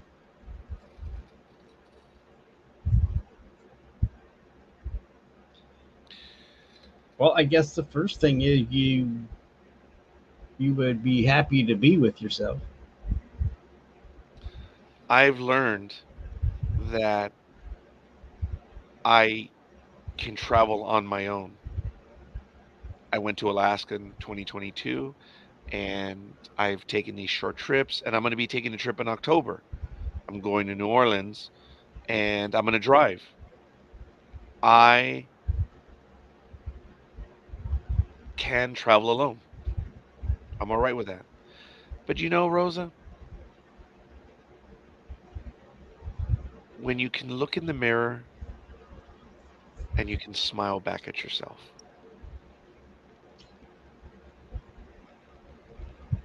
I've been able to do that. And that's just one. When you can wake up And whether someone is in your life or not, you can wake up looking forward to the day, not knowing you're going to meet anyone or you're going to spend time with family or go to work or whatever, but that you like who you are and where you're going. And if you're not happy with where you are, get there. When I started NDB Media back in 2008, it was one of the best planning jobs I ever did. And Rich was like, huh? What? There's no planning now? No, but. And I'm going to steal a line from history that the greatest bit of planning is setting a destination, and it doesn't matter where you're going to be. Or I lost my train of thought. It doesn't matter how, but you're going to get there. In the 1960s, when many of us weren't born yet, when John F. Kennedy said, we're going to the moon, many people have said that is a definition of modern leadership. You set a point, and come hell or high water, you're going to get there.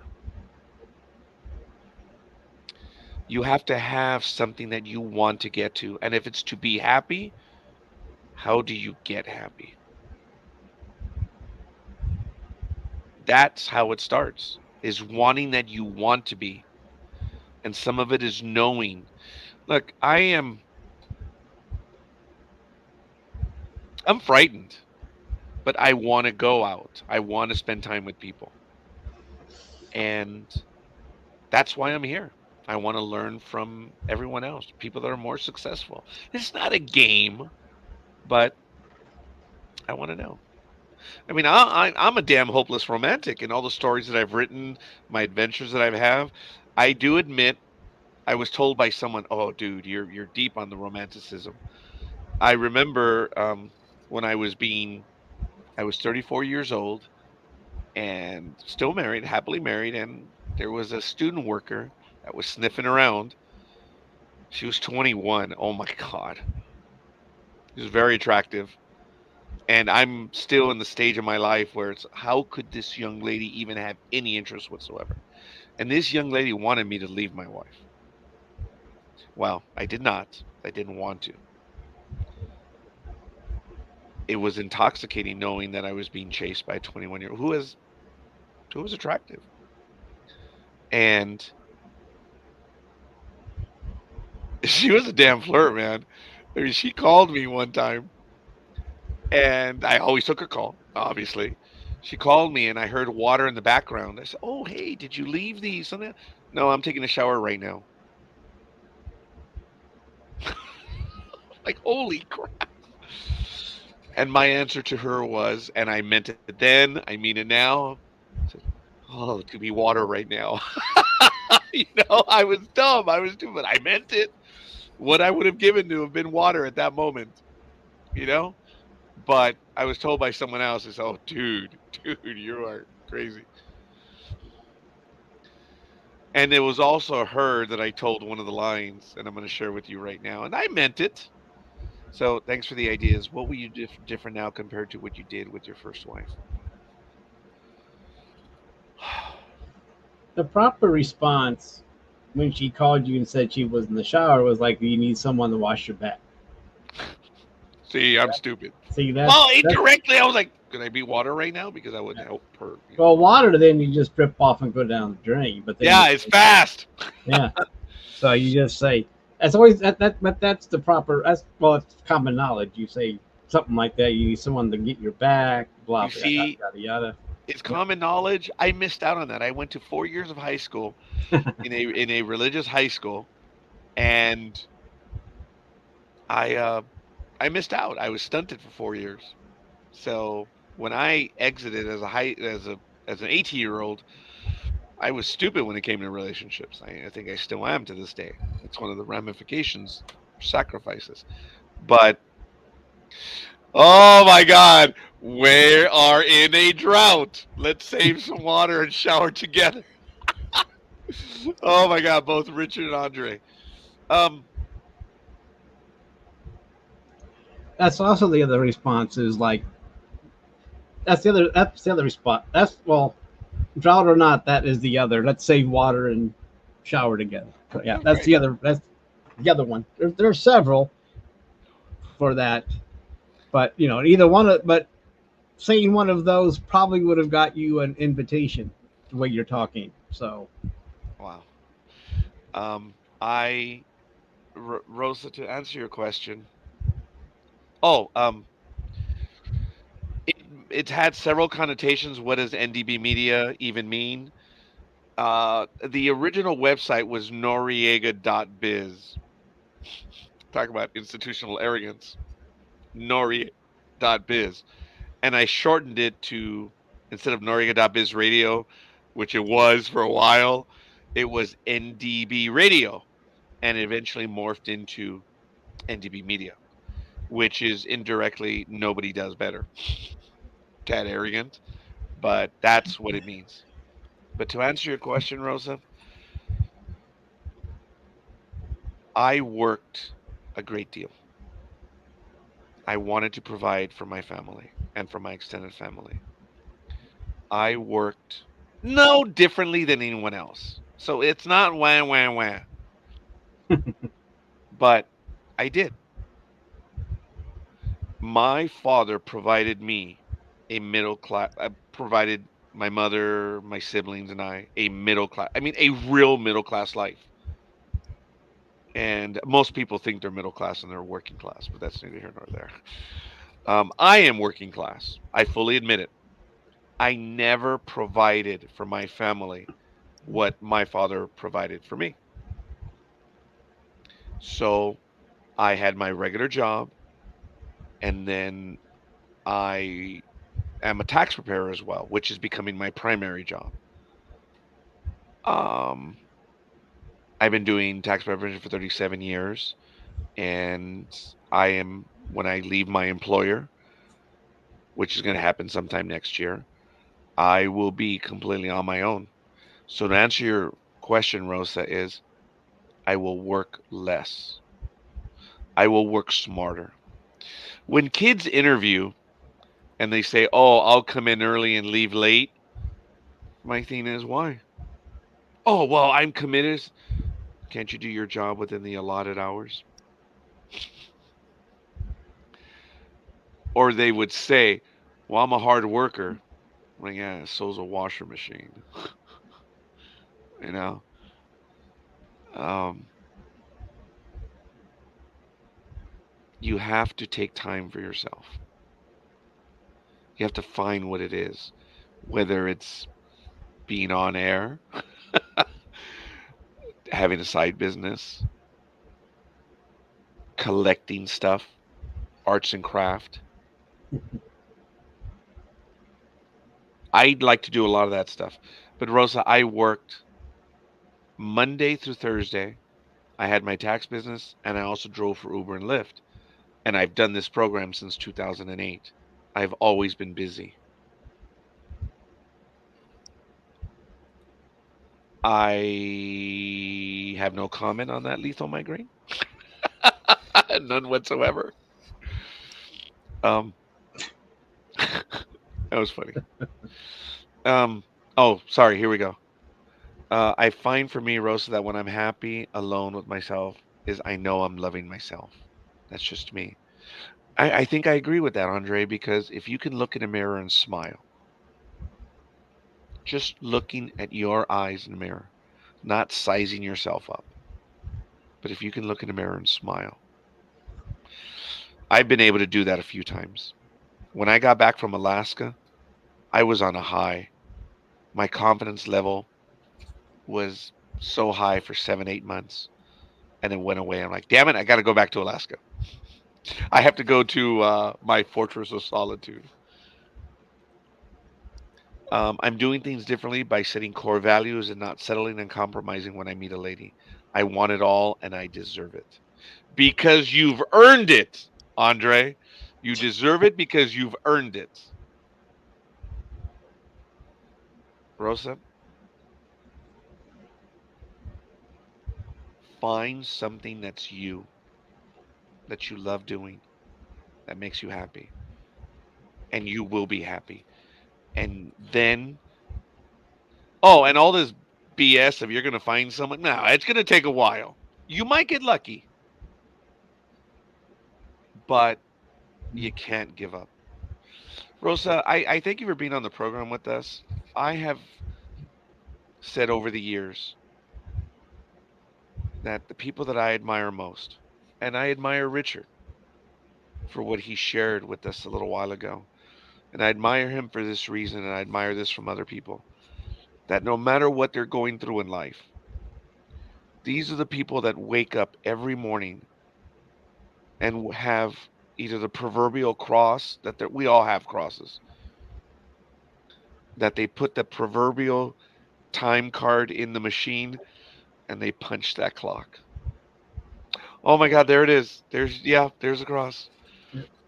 We all have our cross. For when sports teams get eliminated, give Yeah. them their last rites. I didn't think about this till earlier that I don't mean it to offend anybody. To me, it's just funny, but I shouldn't offend. I mean, you know. Dude, I wasn't offended by it. I chuckled. Look, I am a man of faith. Well, I'm People not. don't believe that. Yeah, but And I am a man of faith. yeah. I'm also a man of science. People, well, how is that possible? Because science is fact and religion is my belief. So, well, what you were saying about being happy too, and you finding what you like to do, and also if it's possible, it's not always possible, but if you can turn what you like to do into some kind of job, because then it's not a job. And maybe some people don't want to do that. Like they want to make sure, okay, I got my work job, but I want to keep my hobby separate because it makes me happy. But some people turn that into a way to make a living. And it's not for everybody, but depends on how you feel about it. Like Roger. Roger is trying to make his NDB network, Noriega .biz into a business. I think he's trying to get there, and because of the programming he has now, because of the other things that he's doing, and I think he would like to have this to earn him a little bit of income besides the accounting. Because maybe I'm misspeaking. I don't know, but no, please continue. Please continue. But I get that impression from Roger, and I wouldn't mind having that too, because I like doing these shows too. Well, of course I'm here, and Richard, do you know why I want to see this do well? Because I'm a loyal dog that believes in loyalty, and I want to try to compensate the co-hosts. I've tried in small ways. I'm not able to compensate the co-hosts, but I want there to be some measure. And it's a materialistic measure, and I'm sorry, but there are people that I've known on this network for years. They've hung in with me. I want to be able to compensate them. That's what I'm driving for. Would I love to be making millions off of this? Yes. When my employer's thing or the compensation worker or whatever asked me, she goes, well, you're doing a podcast. How much have you earned? And I said, young lady, if I was earning money off of this, you and I wouldn't be having this nice chat. I told her that. And I had to send screenshots. I said, I'm not making money off of this. I'm not. If I was, you and I wouldn't be having this conversation.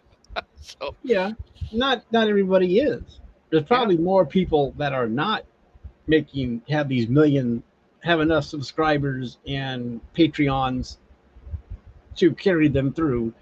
Not every podcast is a success. If that were true,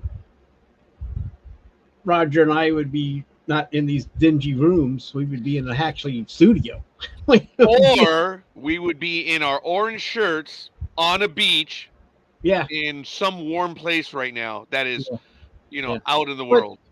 But the thing is, for me, the money thing would be nice, but I like doing this stuff. to me, this is fun. I Yes. mean, talking to you Richard, give me a guys or moment. talk. What's that? Forgive me a moment. Andre, thank you. Thank you Yes, for thank you. sharing. Thank you for being on with us. My brother, thank you.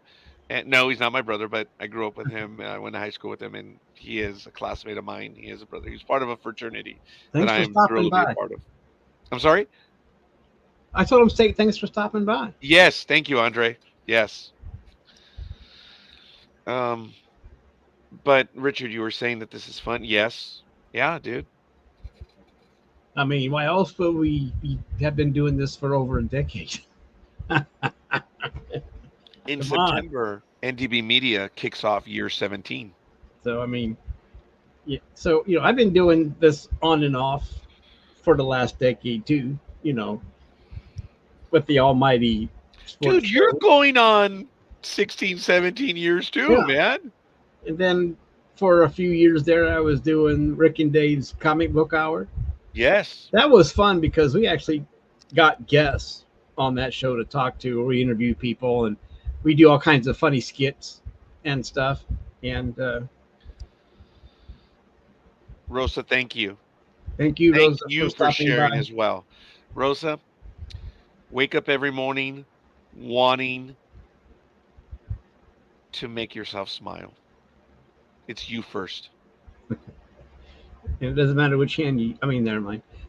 So sorry, that was. Why sorry? Well, you said wake up, making yourself smile, and that's.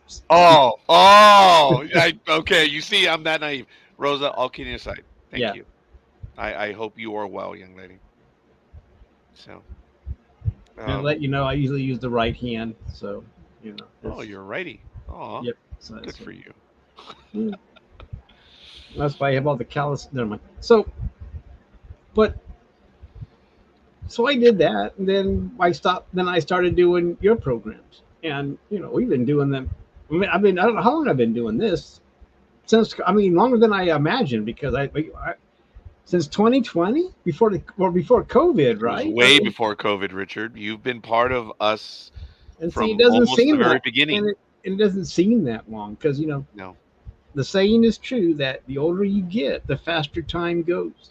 And I'm telling you, I mean, to me, it seems like I've only been doing this damn thing for 2 years. I mean, it doesn't seem like 18, 18 or 19, since 19, whatever. It's been a long while, 5, 6 years. I've been part You of this started in network. 2009. We started in 2008. So yeah, Oh, you see, this is why I got sidetracked. When I said I wanted to start in September, I planned backwards. I said, okay, at this point, I want to be here. At this point, I want to be here. It took me 3 months to get Blog Talk Radio, to learn it, to practice. And I had so many people that were helping me do the test episodes in September. And then we finally went live on the last Tuesday in September. And we've see, been doing it ever since. that's me. I'm the fly by the seat of your pants kind of guy. Yeah. But to me, it was just I got Blog Talk Radio, but the thing I understood it, and I just grabbed my friends and said, "Look, you dial in this way, you're in the program, and we talk." And that's, I mean, and then they were surprised that I already had special effects in for the show for things you were talking about, Yeah. because there was this wide receiver, I think, for the Jets that fired a gun in a nightclub. Plaxico Burris. So I was talking about that on Sports Talk with the guys earlier. He was the first Wonder Woman on NDB Media. Yeah. So someone was talking about that. I had already programmed the bullet shot. So they're talking. Oh my God, I remember that, Richard. I do. I was so envious of that. I already had it programmed. I was thinking, you know what? So I tried to think ahead and put in all these sound effects, because that's kind of what I like to do, sound effects and kind of stuff like that. So because the rest of them, I didn't think we were going to be doing it that fast. I was like, hey, I don't screw around. So I guess I did it your way too, but I don't know. But you're right. I don't think we did any test episodes.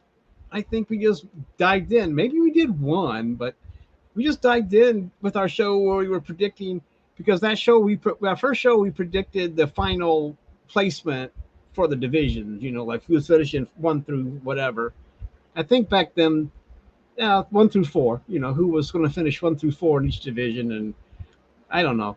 I don't know who. I don't think I ever double checked to see which of us came close, but I know that's what the first show, and then we would each week we would make our picks and talk about the following week and yada yada yada. But anyway, Yeah. but that's how we met on Blog Talk Radio, and that was And it was fun. I like early doing that, on too, dude. huh? It was early on because Richard and I both checked out other programs. That's how we Yes, we found did. each other, dude. Yeah, We believed in Blog Talk Radio, dude. It was awesome, man. yeah.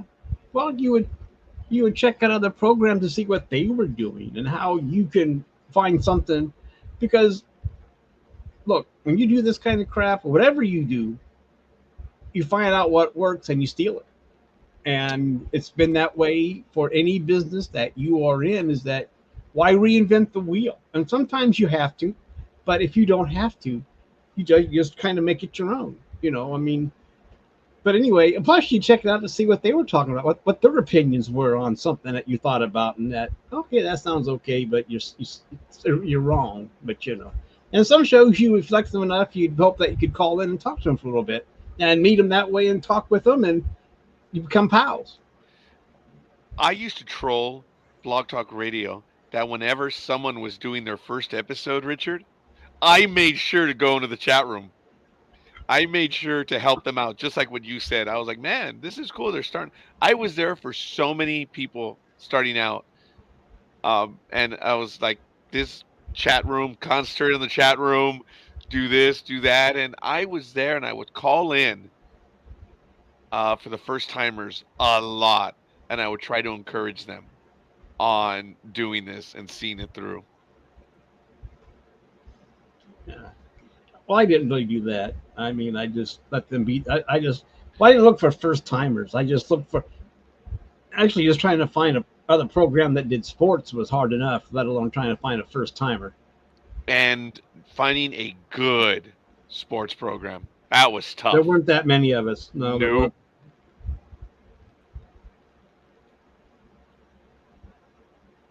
No, there were not. Right now, I've been a little tardy on supporting others, and I was going through Facebook right now and clicking on the likes. I've always done this on Facebook where,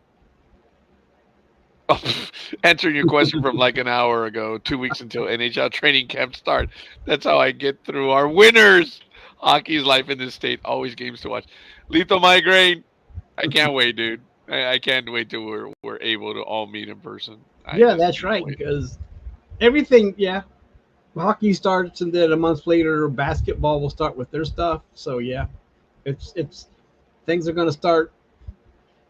Yeah, and if you're a sports person, that's how you get through your winters in the north. You're indoors, so that's what you do: football, hockey, basketball, whatever you can find. So yeah, you're right about that, Lethal. You and hee haw. Yeah, Lethal. We talked about the young man this morning that was 29, who I had seen in Los Angeles play. He was a good player. He and his brother, who was 27, they got run off the road. That was horrible, man. But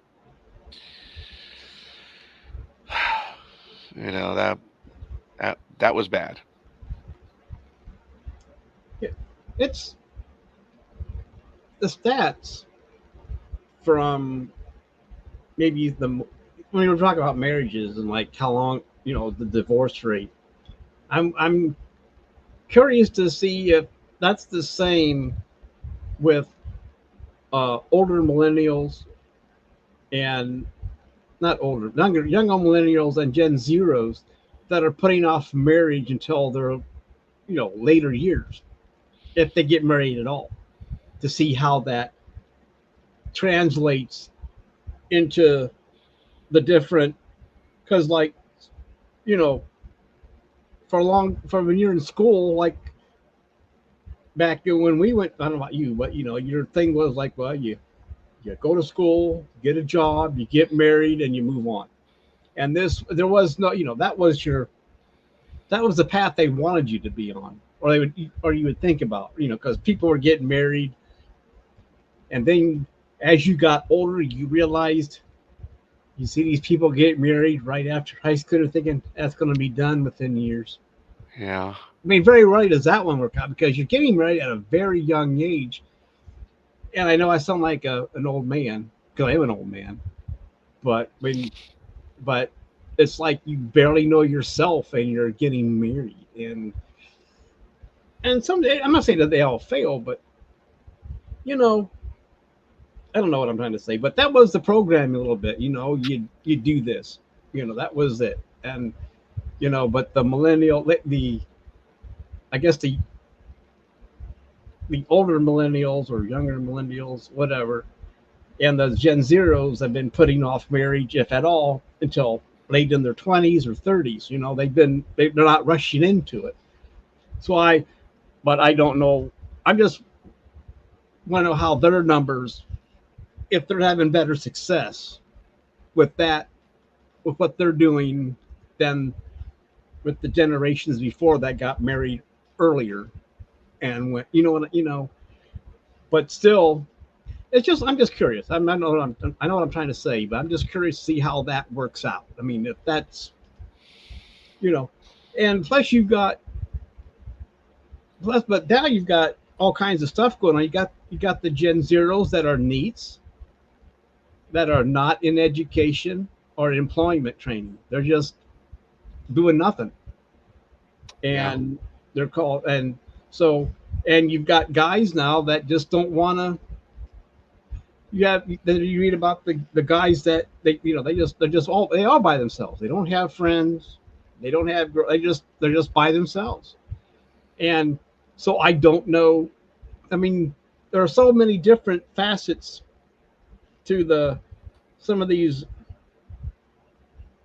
Okay, whatever the youngest millennials and Gen Zeros, what their generation is doing, or whatever they're thinking. You know, it seems like I mean I guess I've read articles about the Gen Zs that the guys are really having, they're just not really having a tough time of it. And so I mean not everyone is. I'm just saying that it's a different the way they're going about some of the stuff. I'm not saying all you just can't put one label on a generation. I mean, you got to No. remember Xers. It's fun though. We weren't gonna. Yeah, we all do it. Yeah.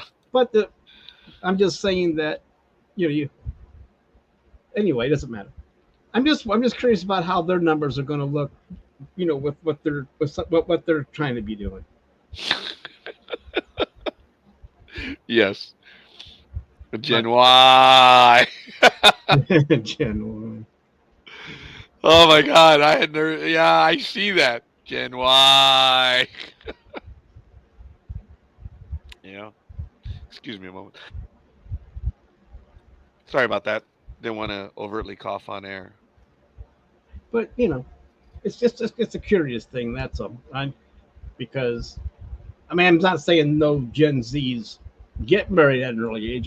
But the seems like the majority are not even interested in even getting married. They just, they have different values, and maybe they have looked on the past and said, you know what, why get married? It's going to fail.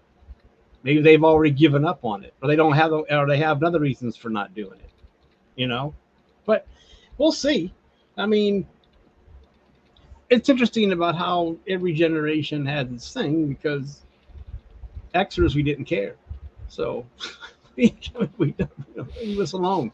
No, leave, we did not, dude. leave us alone. Just leave us. We don't, you know. So and I was probably the original latchkey kid. So or the first one. I think I was probably the first one. Wow. Where I was an occasional latchkey kid, but there was almost always someone home. But every now and then they were not. But oh my God, there's a little story, Richard, that when I was about 3 or 4 years old, I was so sick on a rainy day that my mother never left me alone. But I was really bad. I wasn't even in school yet. So my mother left, and I guess I was in a high temperature, I wasn't well.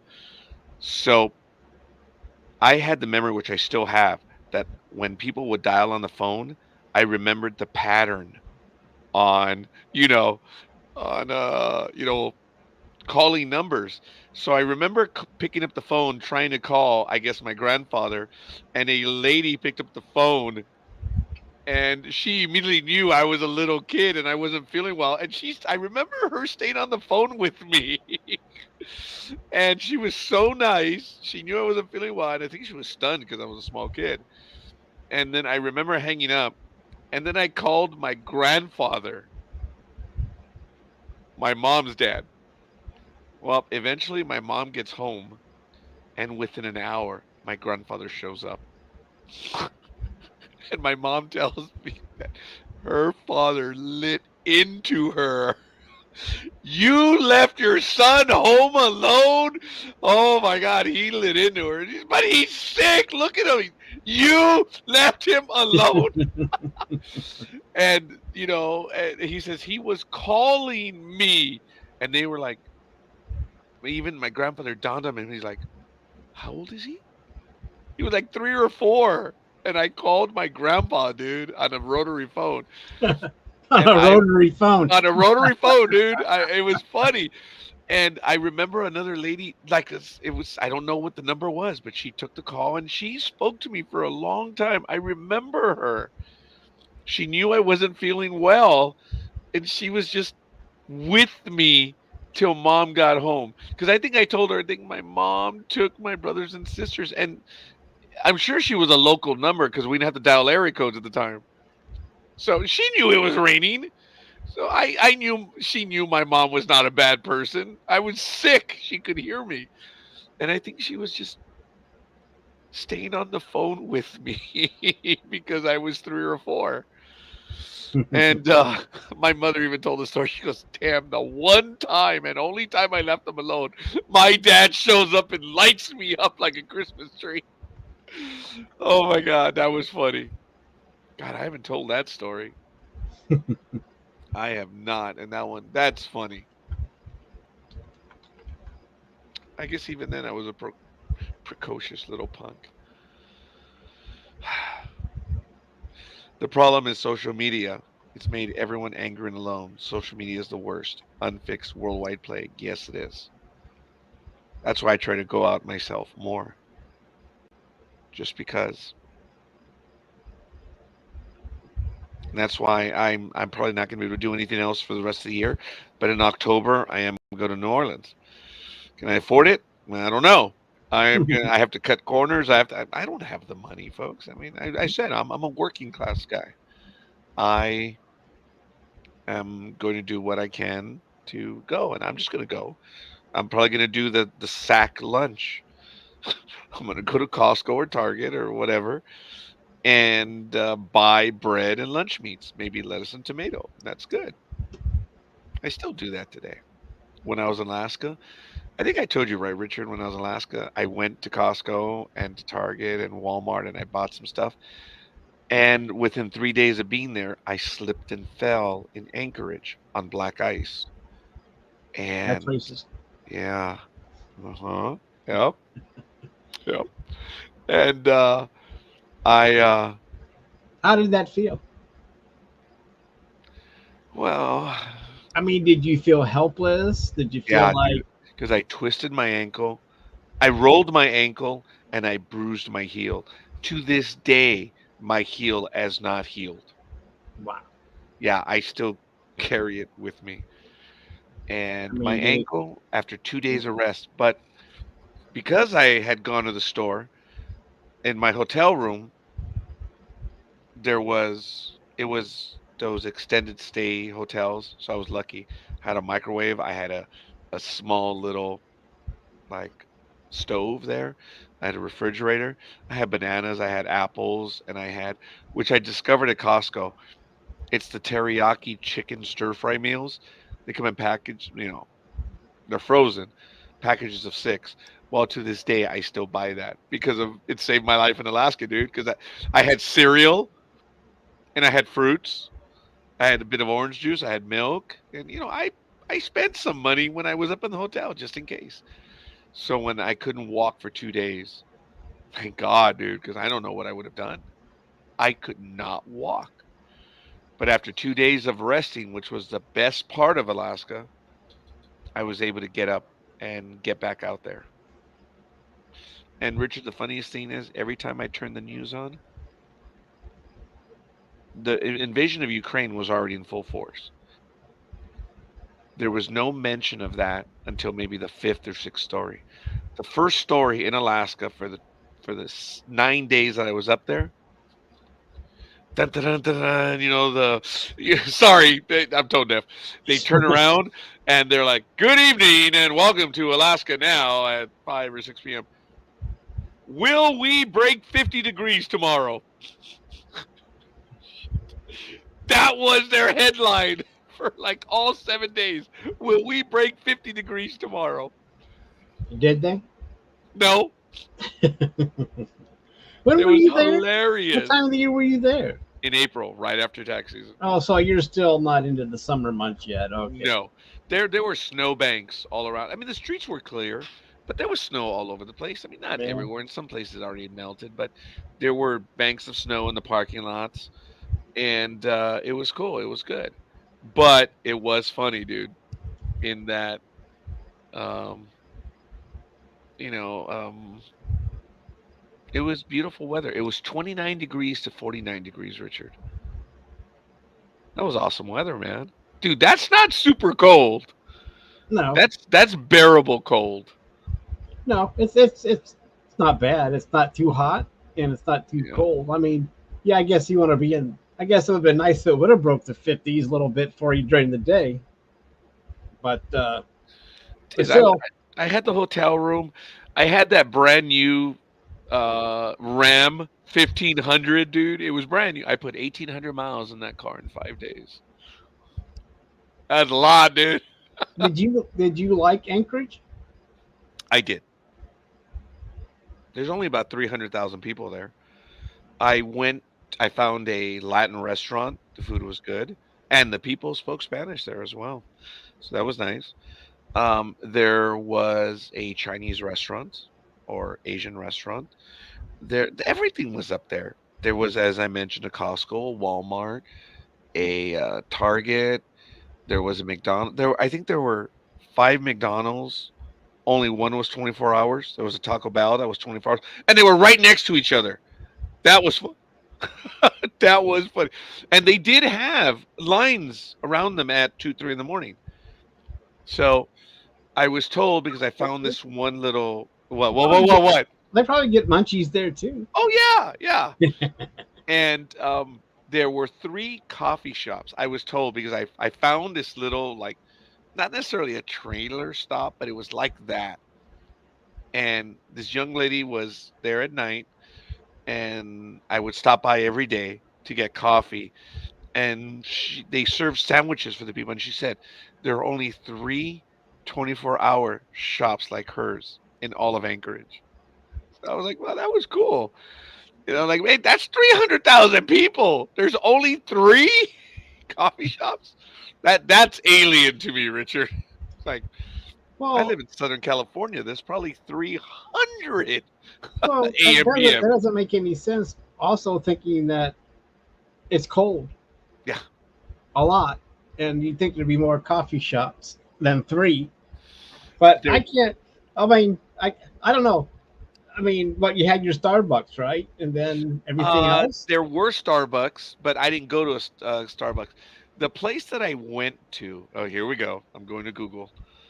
But It was a neat little shop, guys. I'm gonna go there oh, right I now. thought there'd be a lot more coffee shops than that. I Than thought so too, and she was cool when she told me. She goes, because she was filling, the young lady that was there was filling me with a bunch of information. She was real nice. She knew I was a tourist. I mean, come on. we could probably get coffee at the convenient stores too, the gas station convenience store. They have their own brand of coffee. Yeah, exactly, and they had different brands of gas stations and stuff up there as well. But So I mean, I'm sure there are places to buy the coffee, but looking for a coffee shop, you're saying there were only three that serviced 300,000. Well, it's 100,000 people per shop, so should Yeah, keep them busy, right? and they were. There was a bit of a line. Here is Anchorage, Alaska, folks. I know it's yeah. Okay. Here's the airport. I flew in this way, which was really strange. We came in from the ocean. Had I known, I think I would have been frightened, but that's okay. Um, Here is the spot right here. Okay, these are suggested. Oh, there it is. No, get rid of that. Come on.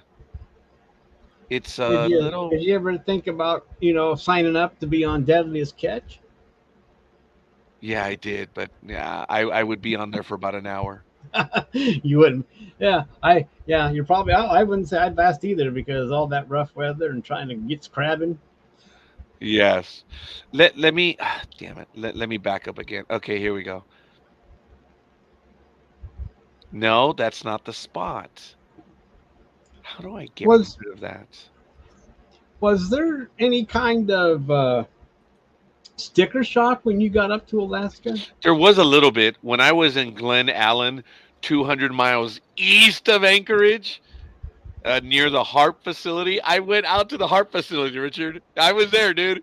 I have video. I'll show it to you another day. But um, I was there at the HARP facility.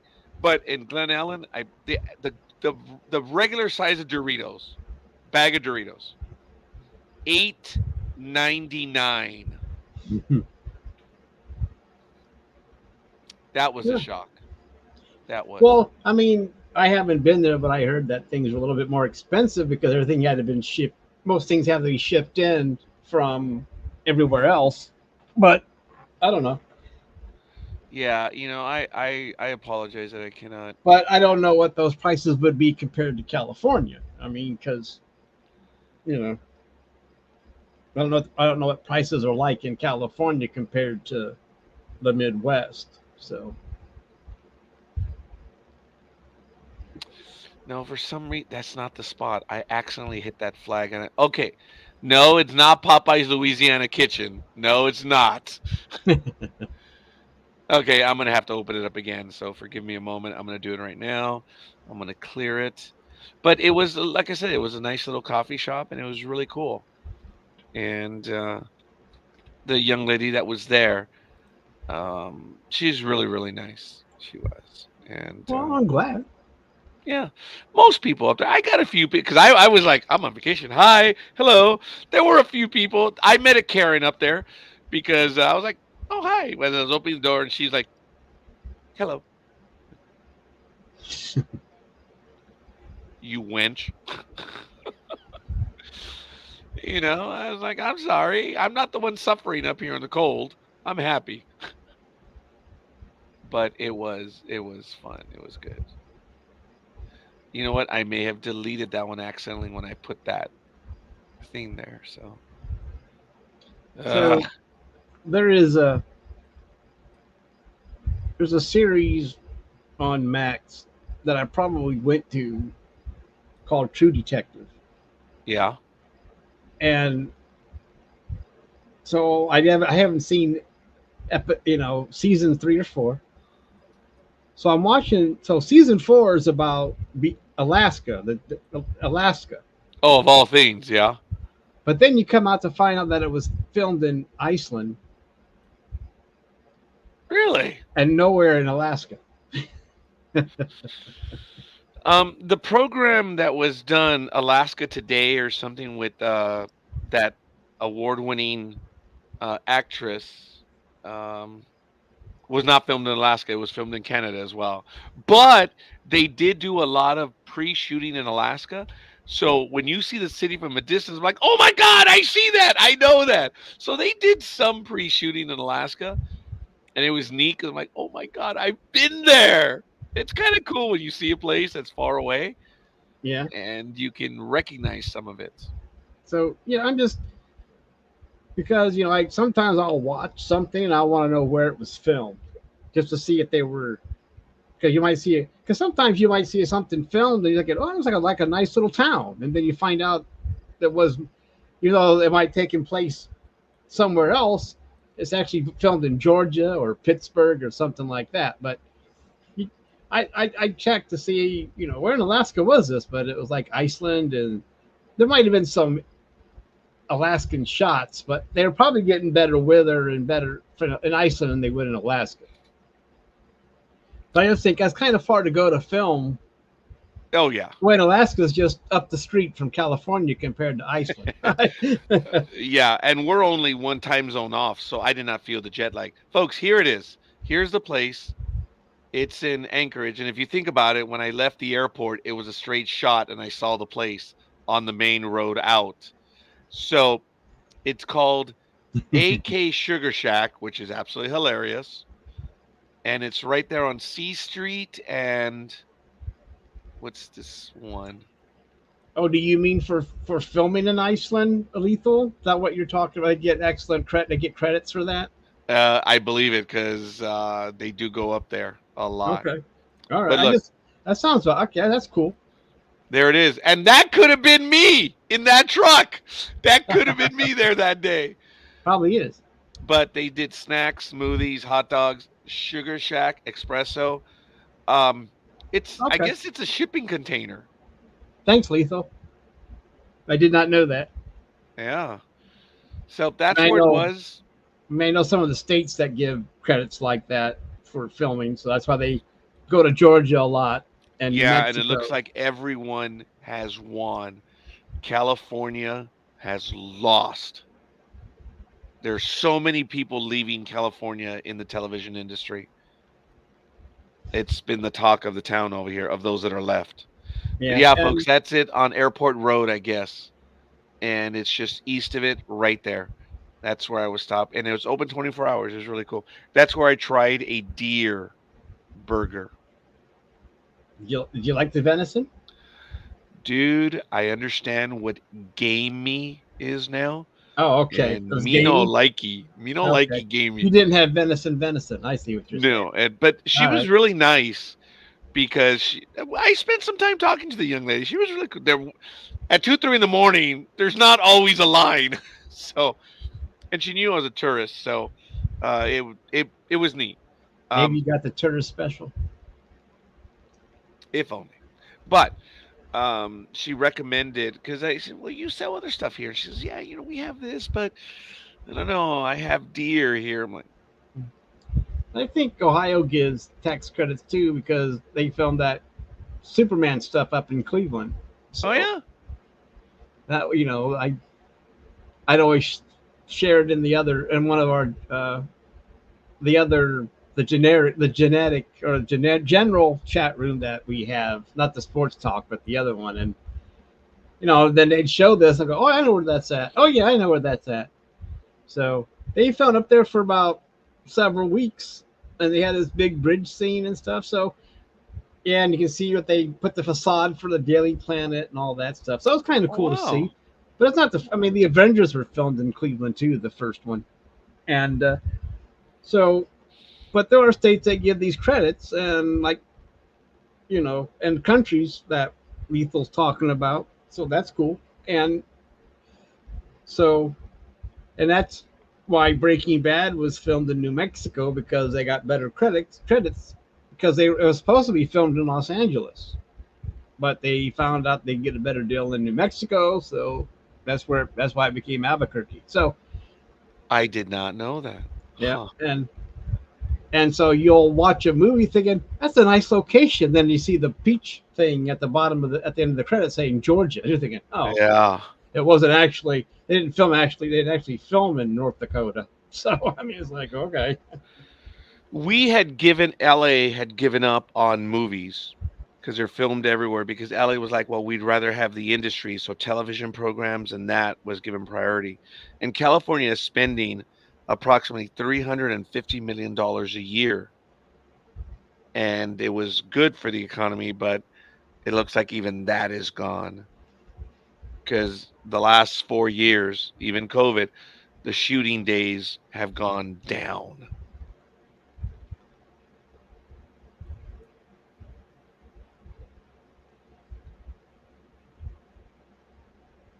man. So Where is Lethal? I don't remember. Minnesota. Okay, yeah. I don't know why I forgot that. I'm sorry. I shouldn't have forgotten that. You're okay.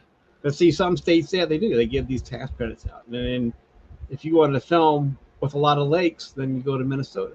Yeah. But see, states will take advantage. I don't know why California has turned their back on the industry that made them, kind of, or at least They Los Angeles. didn't, dude. It didn't. It's that attractive in other states.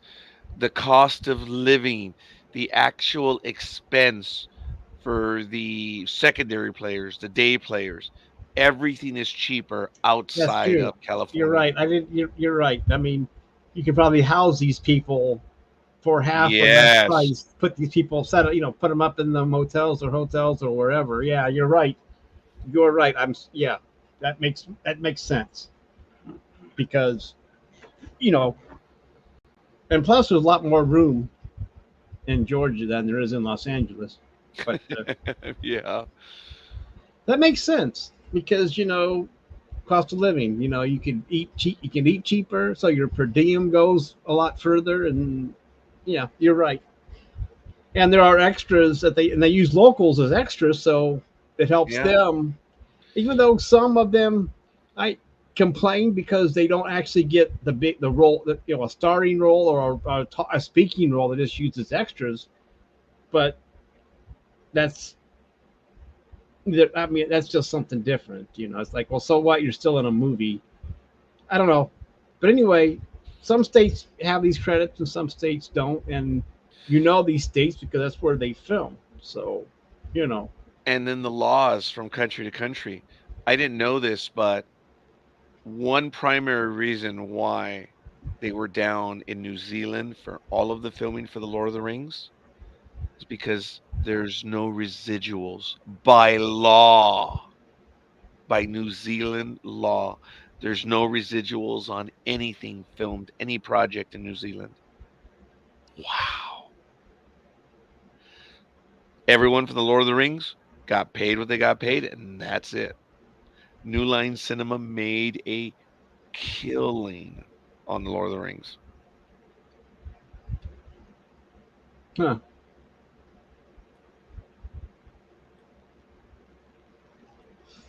I did not know that. Yeah. Lethal Migraine said that it's cheaper to do anything than most of the country. I believe it. I do. So yeah. And it's interesting. And they have to go where they can save money. Did they get a lot of they must have got a lot of tax credits up in Vancouver then, because in the CW filmed everything in Vancouver. Dude, a lot of stuff is being done in Vancouver. It's what Hollywood was years ago. And there's so many people that are up in Vancouver now that Vancouver is, I believe, the most expensive place in Canada, even more so than Toronto. That's Okay, crazy. I didn't know that, but yeah, I know that Vancouver. But that's where the CW filmed all their shows is in. So I'm sure a lot of people do too. Yeah. But yeah, and so that's but which made it tough during COVID. If you were trying to do film up there and you wanted to have people guest star, you would have to do all that, be isolated for a very long time, 2 weeks or so. Yeah. That would that hurt a lot of. But yeah, I don't know. It's weird how everything is now spread out around the country where things are filmed because of always. Well, that always does things financially. You want to go where you can get the best money, best breaks, and the best deals. So that's just good business, though. It's not. Yeah, unfortunately, it's a race to the bottom for the workers.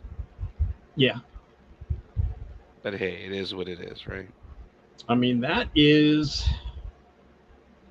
why in the beginning Toyota built their factory in was it North Carolina or South It was Carolina? either Tennessee or one of the Carolinas, yes, but they're also in Tennessee. But I actually like to believe, young man, that one of the reasons why Toyota did that is because in the 1980s, the political war of buying Japanese, there was so much pressure because you say if you buy Japanese, you're buying from a foreign country. So what they did is they came over and put Americans to work. They built the factories here, and now Toyota's ubiquitous, American made. And that's good business, Richard. And if we're talking politics and economics, I've believed in that, that we'll never compete with someone that earns $1 a day. It's just we can't. So why are we importing that stuff and having our economy destroyed? Why does the most powerful economy in the world, is beholden to that? My Right. challenge, and maybe this is my political thing, is if Japan came over to play, China can come over and play. You wanna sell to the American public? Well, you bring your factories over here and you build the stuff over here.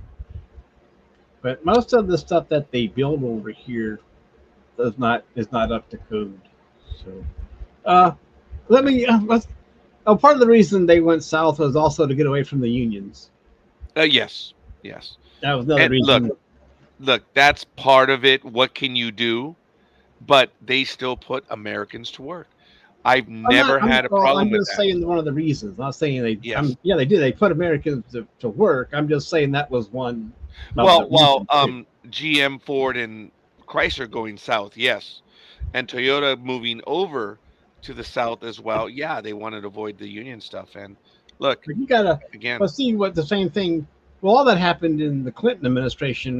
With Mexico, everything going because then factories started going to Mexico and then China, NAFTA, 1993, baby. and then I kept thinking, well, even back then, well, we all knew, except for the politicians, that if you're going to take all our factories away, and if we would get involved in another war like World War II, we'd have no factories to convert to building military equipment.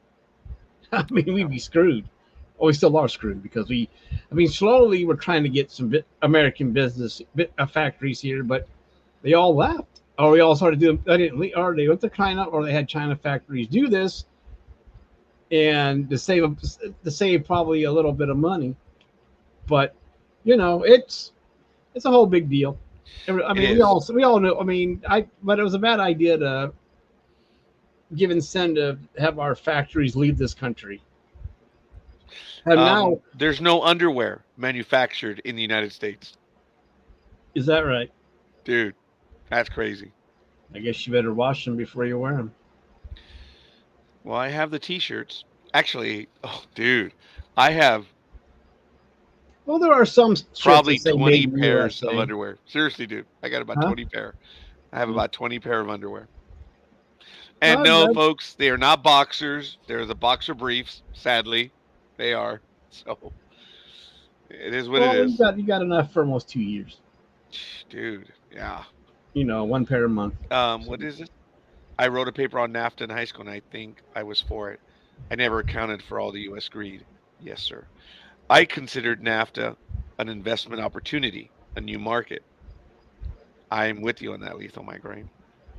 but So, a lot of companies packed up and left. So you know, but that was there's good and bad, and there has been some reinvestment here in the states, especially since we don't know what China's going to do. I mean, China could kill us in once. If they just say, you know what, we're not going to send you no more shit, we're done. They can. I mean, and plus, they own us. I mean, because of the debt we owe them. But well, it turns out that they owe us as well. that's true. They deny the $1 trillion debt. Say they like, oh, the nine dotted line, that's our heritage, that's who we are. We discovered it, so it's ours. But the United States is like, well, that was done under the whatever empire. But prior to the CCP, that government owed us $1 trillion. So the United States is like, you know what? Well, lend us your money. I think the United States is going to do China wrong big time and just say, well, since you don't want to pay your trillion, we're not going to pay our 49 trillion or whatever it is. It's an exaggeration. It's not that much, but it is a lot. Well, but so anyway, that's crazy. Right. Yes. If they quit selling stuff. As a matter of fact, because of stuff moving to Vietnam, Malaysia, and India, China's economy is having some issues right now. Yeah, I saw that. I read that too somewhere about the.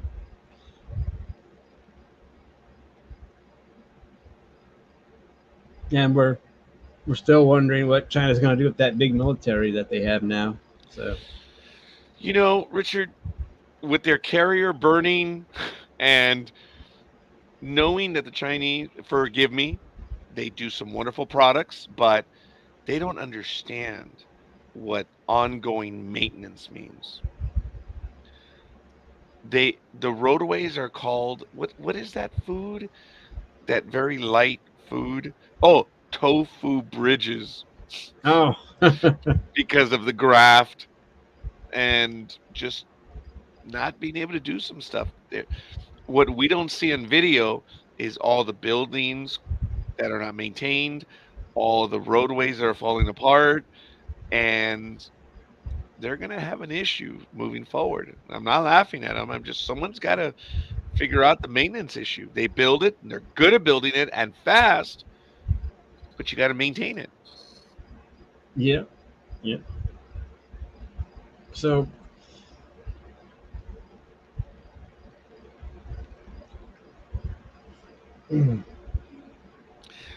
I would make countries that want to compete with America build their stuff here.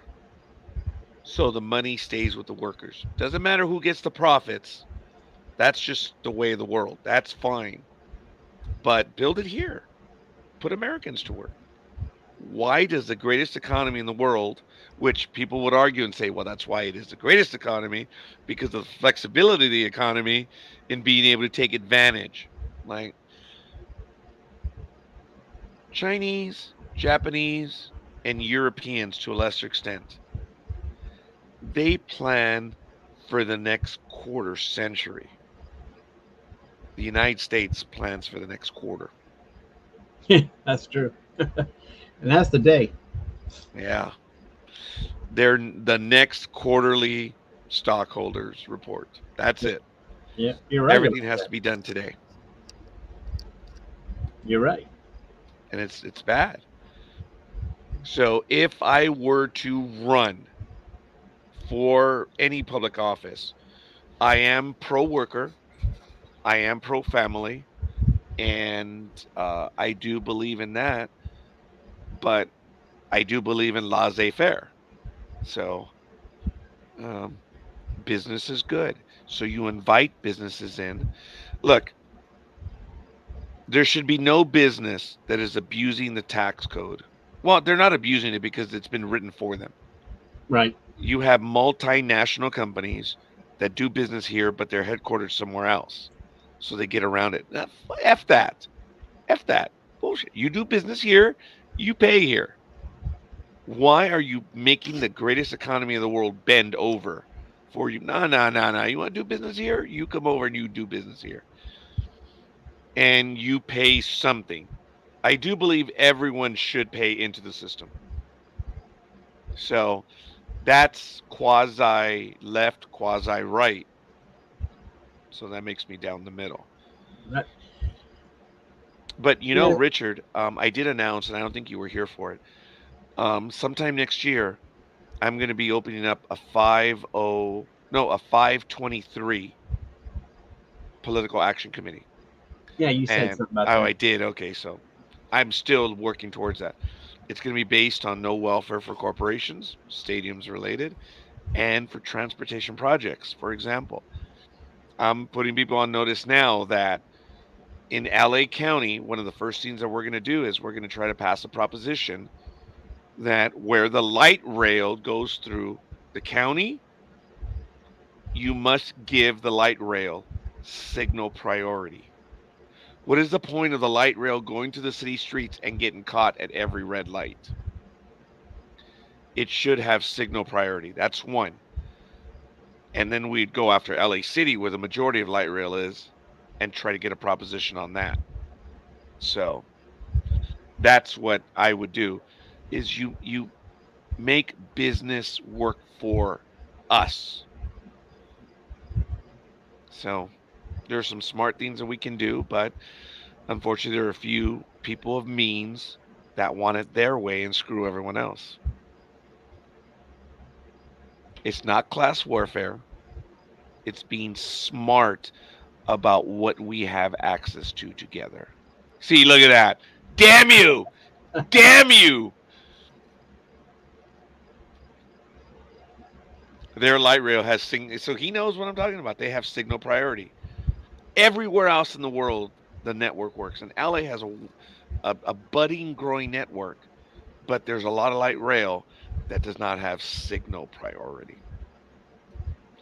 So it's like, well, it's going at the speed of traffic, and it's stupid. So that's one of the first things that I would push. And if you vote against that, the people that vote against it will be targeted in primaries. So yes, we will be waging political war. Fair. Through my nonprofit, my political action committee. And same thing, if a team wants to build a stadium, but they want public money, whoever votes for it, our PAC will target them in the primaries to kick them out. You vote for these billionaires getting breaks, you're out. You will be targeted in a primary to get out of office. You serve the people first. Why is it these billionaires get billions of dollars and stuff, and then they have the privilege of charging us $500 for a nosebleed ticket? Yep. If they get money, they should have to pay it back in the full amount. I'm for that. Lend them the money, but pay it back with interest. But oh no, that's not the way. No, that would that's different if the repayment plan, but just the hand. I mean, even if the government owns the stadium, so what? They got then it's a continuation of the upkeep, which runs into the millions, and and so they're never really out from under it. No. And they usually let the team play there free of charge or $1 or a nominal fee like $1. And sometimes and there are times the team will help pay for renovations, but it still falls on the taxpayer stuff, and then it becomes bad management because they don't charge enough in parking, and if you charge a lot of people in park, then they're not going to go, and so it's like, no, the people are the ones that get screwed, and my political action committee will be fighting the good fight. So like Buffalo, I mean, I was looking, I guess earlier I was looking to see when that new Buffalo stadium was going to open, because I know that everything passed and so it's supposed to open in 26. So it looks they're pretty constructing nice. It already, aren't they? Yeah, it broke ground in 22. Yeah. So, but it looks pretty nice, and it costs $1.2 billion, and that cost is the state. Well, the governor is a Buffalo Bills fan, so yes, you go figure. Hochul, right? Yeah, so she's a Bills fan, and they're paying for $1.2 billion or this whatever, and it's like an owner should be able to pay that out of their fee they get back from the NFL for rights every year. Bam. There's no reason that can't be spread out, because the TV money alone is $1 billion, right? A little over $1 billion just every year. We're not even talking about the concessions or the ticket sales or the whatever, and the merchandising, the merch. I mean, come on. I mean, and as I said I earlier don't, if the city or the state said, look, $1.2 billion, but you pay us back you know, 500 or 100 million a year or whatever you want to do, and you're paying us back, that's fine. But to give them a free ride, and I'm not. And the thing is, Buffalo State, the old one is built in '73, so it is over 50 years old. All right, Yes. I'll give them that. And I'm glad that they still stuck with an outdoor stadium and not trying to put a dome on it, even though there's a canopy that will cover the fans during bad weather, but still. Now But in Los usually those, Angeles, Stan Kroenke bought the land and built that stadium where the Rams and the Chargers played. It cost, 5.5 billion dollars. And now the city is looking to do like a gondola or something to connect with the light rail line in the area. And people are saying, "Oh, that's just giving billionaires." No bullshit. This billionaire spent $6 billion in our city. It is the responsibility of the city to do the transportation. I'm for that. To improve the roads so that people can get to the stadiums. Dude, that's the way it should be. You build it, we do the in. Oh, that's the old municipal employee in me. You do that, we'll build the infrastructure, and that's the way it should be. Seriously. yeah, and Jerry Jones also, yeah, dude, he he paid did. for everything. He did. I mean, say what you will about the guy. Well, I guess that doesn't make up for it. But at least he paid for his own stadium. And So he so, benefits everything. All of it is him. And did you know that I think I told you this, the Cowboys and the Yankees merged their company together, and I think they own 70% of all the concessionary services in North America. wow, Isn't that crazy? that's huge. Yeah, dude. And this is across America. And they were smart. The Yankees bought Yes, or they created the Yes Network, which was Yankees Nets. Yeah, it's Yankees, baby. The Nets are just on the network. Yeah, But I mean those were smart business people, yeah, and they took advantage of it.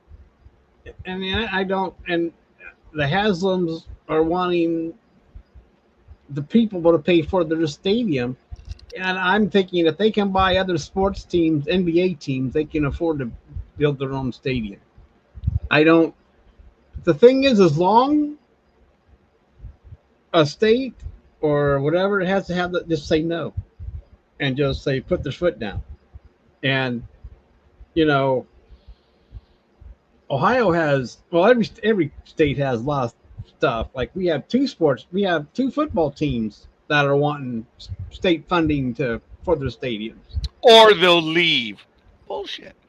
Let them I leave. don't know if I don't know. I don't. Well, it's going to be kind of hard for them to leave, but I'm just saying there's a lot of money that needs. I mean, all these people. I mean, it's a lot of money in this economy to go paying for a lot of.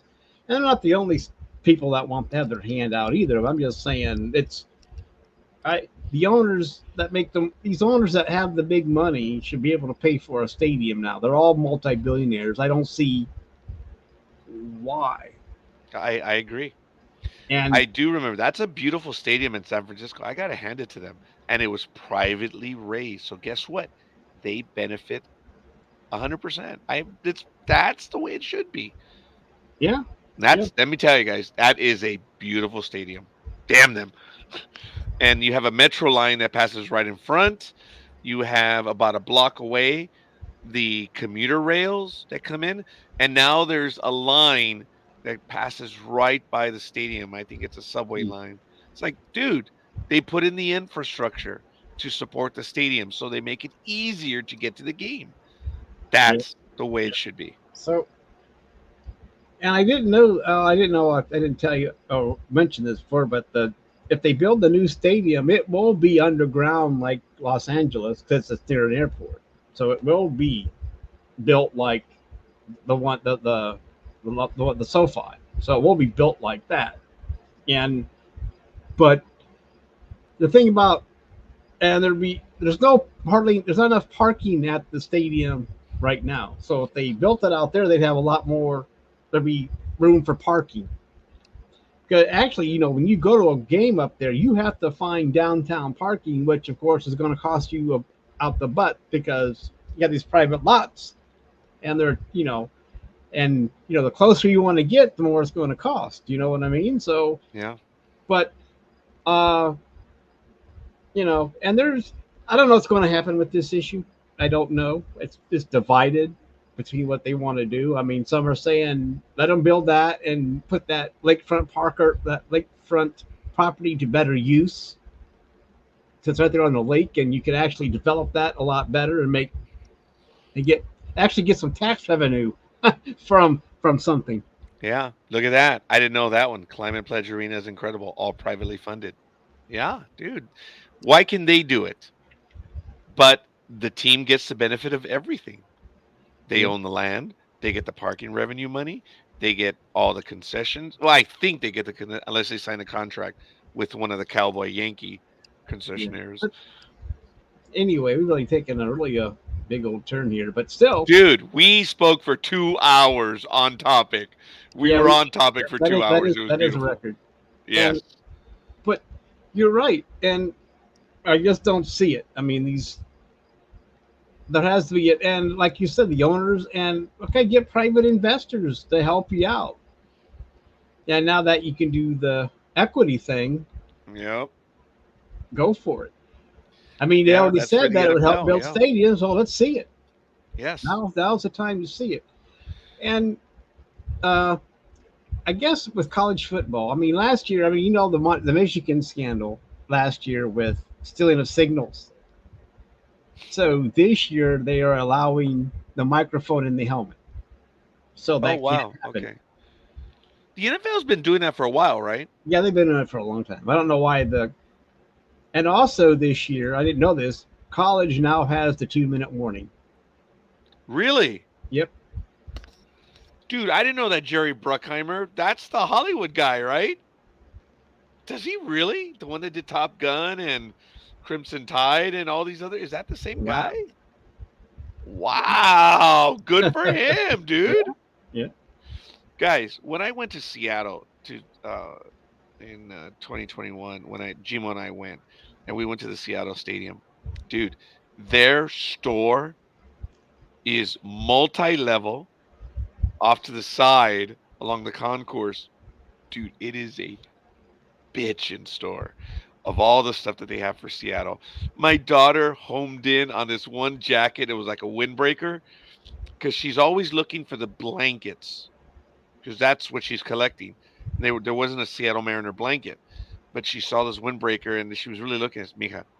You want it? Said, well, yeah. I'm like, get it. Let's go. I'm glad you're getting that.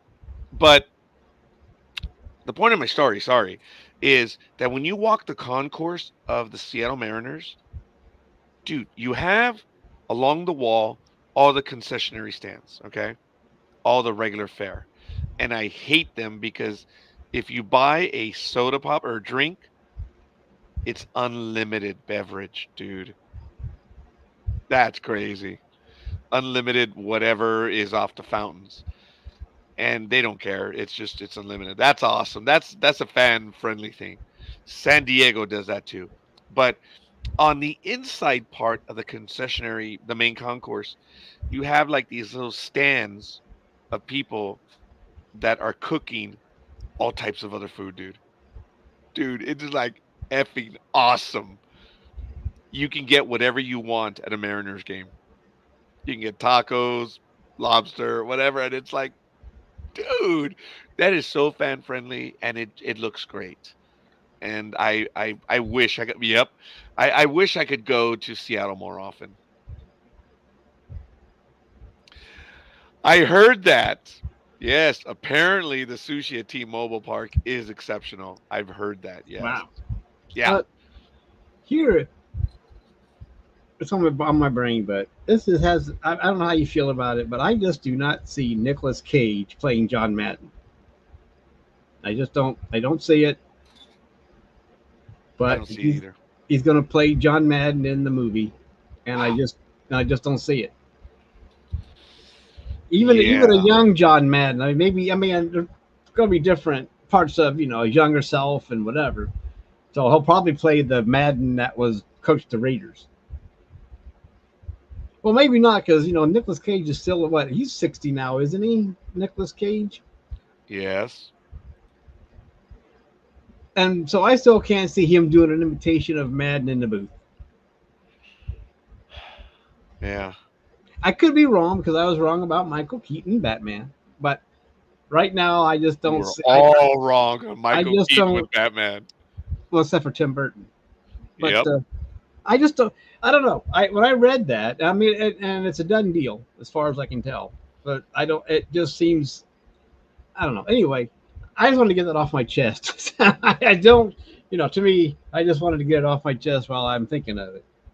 And I thank you for that, young man. That's very important.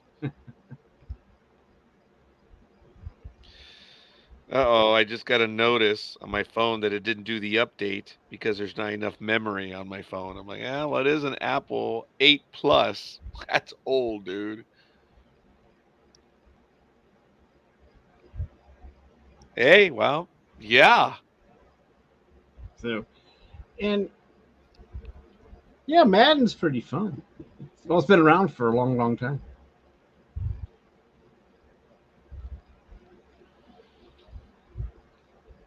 That's right. January 7th, 1964. Yeah. Okay, yeah. So, thank you. I thought he was there. I wasn't quite sure. You know, I mean, don't get me wrong. I like Nicolas Cage and some of the stuff he's done, but I just can't see him as Mad. Don't get me wrong. I'm not a Nicolas Cage hater. I just don't see the casting. That's all. I love him in that movie where it's a Christmas. They plan a robbery in a small town, little city, and they can't escape it during Christmas. Dude, I forget what it's called. Uh, Paradise something. Gosh, I know what you're thinking. I know what you're That's saying. a funny movie, dude. Can't escape Gosh, paradise. I know what you mean Yes. because it is funny because it's just more than him too. I mean, he had Cage and he had a few other guys that were in it. Yes. Oh my gosh, maybe Lethal will know that one for us too, but I just don't know what it. I'm You're actually right. going to IMDb right now. All right, but yeah, but I don't know. I guess maybe if he played, I don't know, he's 60 and playing an older Madden, I don't see. I don't know. I I don't know. I mean, I'd like to see a Madden movie, but I just don't think. I don't know. Oh yeah, Dennis Quaid as Ronnie Reagan. I thought Dennis Quaid as Halsey in Midway, dude, that was good. He did very well as William Bull Halsey. I'm on his IMDb, and this was a long time ago, man. This was Why way would before you? Ghost Rider, way before National Treasure. Oh, The Family Man. Oh, I like that movie, The Family Man. Why are they making a movie of Ronald Reagan? We already know his life. I guess us older folk would know his life because we watched him in the movies and then we've seen him as president. But I guess it'd be fun. Trapped in Paradise Okay, that's with what it's called. John Lovitz and Dana Carvey, dude. Yep. Yes, yes, Aisha. Thank you, Aisha. My God, you got it at the same time. That is a fun, fun movie, man. Yeah. How long has she been with us? Probably about 5 minutes right now. Yeah. How you doing, Aisha? Good morning, Aisha. It is good morning for me as well. So for you, it's a good afternoon, right? Actually, it still might be morning for her. Guys, John Lovitz, Dana Carvey, Richard B. Schull, Jack Heller, Mike Steiner. Who is the young lady in that one? She was cute, man. Uh, I forget what her name is. But it's a fun movie, folks. Yes, yeah. we are talking about Trapped in Paradise. I couldn't We think. Yeah. Yeah, I remember something about it being perfect. And I said, "Oh, that's right, Paradise, something Paradise." I said, "Can't escape Paradise." And it looks like it's not streaming anywhere for free. So there No, you it's not, but I believe it's on sale right now on Vudu. go. Okay. But I got I the mean, email on it because it's on my and list. the rental would be $3.59 or three. So I mean, it's It's not bad. I'm just saying. Would you repeat that one, Richard? What? The post by Lethal Migraine. Hey, Alicia, do taxpayers pay for premium league stadiums, or are owners required to foot the bill? That's a good question. Huh. Rent is $3.99, Yeah. and it's $9.99 to buy right now. So, no, I mean, it's like an old, if you would rent a DVD in the old days. So, yeah. Yeah. Um, that's the femme fatale in that one. Her name is Madden Amick or Madchen Admick. She See, was in that's I was Riverdale. I was gonna do that, but I didn't want to butcher the pronunciation. Oh, you So saw that I one, right? so Yeah. I stayed away from it. I said I don't know. I butchered it. Yeah, but you're right. You're right. I mean, I'm trying to figure out how you pronounce the two dots over the A. So I mean, Right. is that German? I don't know. See, that's why I don't understand. I don't know what country, you know. And as that D, and what letters are silent, or any of them? Magician or Yeah, I don't know. Muchin? Or is it Yeah, Muchin I or butchered it. Mulchin? But yes, Amic? Aisha, have you seen the Mulchin movie? Office? I can't. Yeah.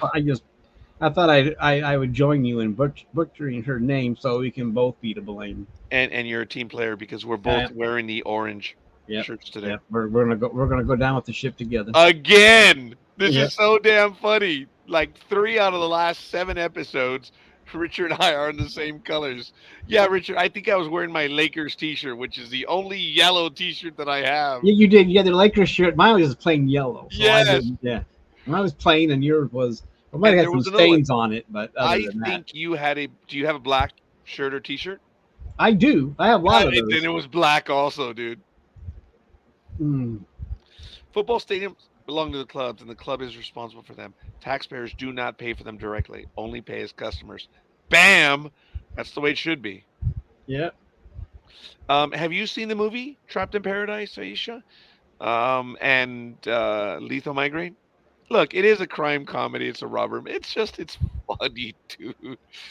It's so frustrating for Nicolas Cage because of his partners, Dana Carvey and John Lovitz. Oh my God.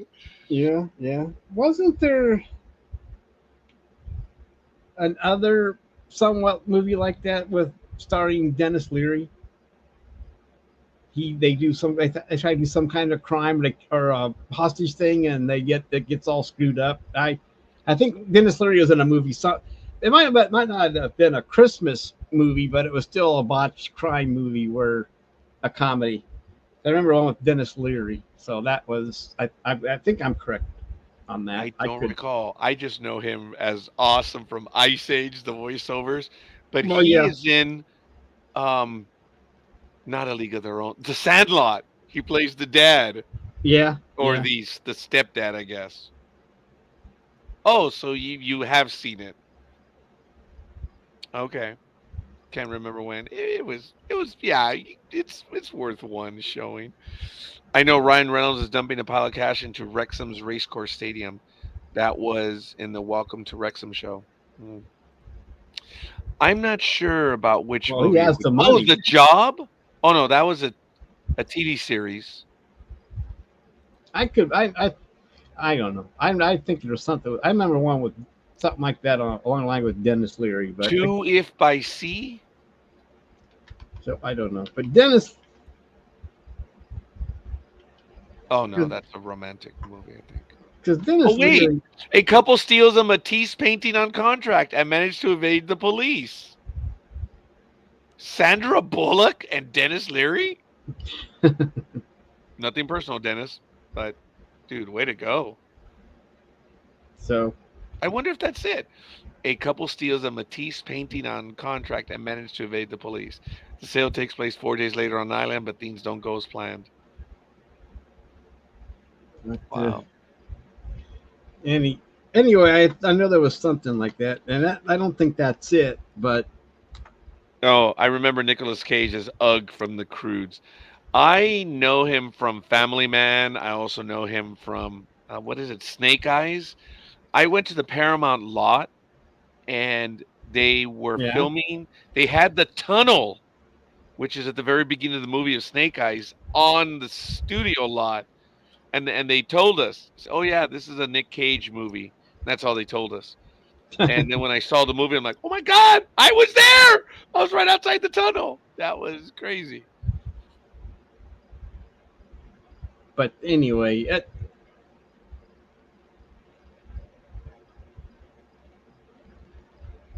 I did like the Ryan Reynolds movie, which is the last one where he's the video game NPC, blue shirt guy or something.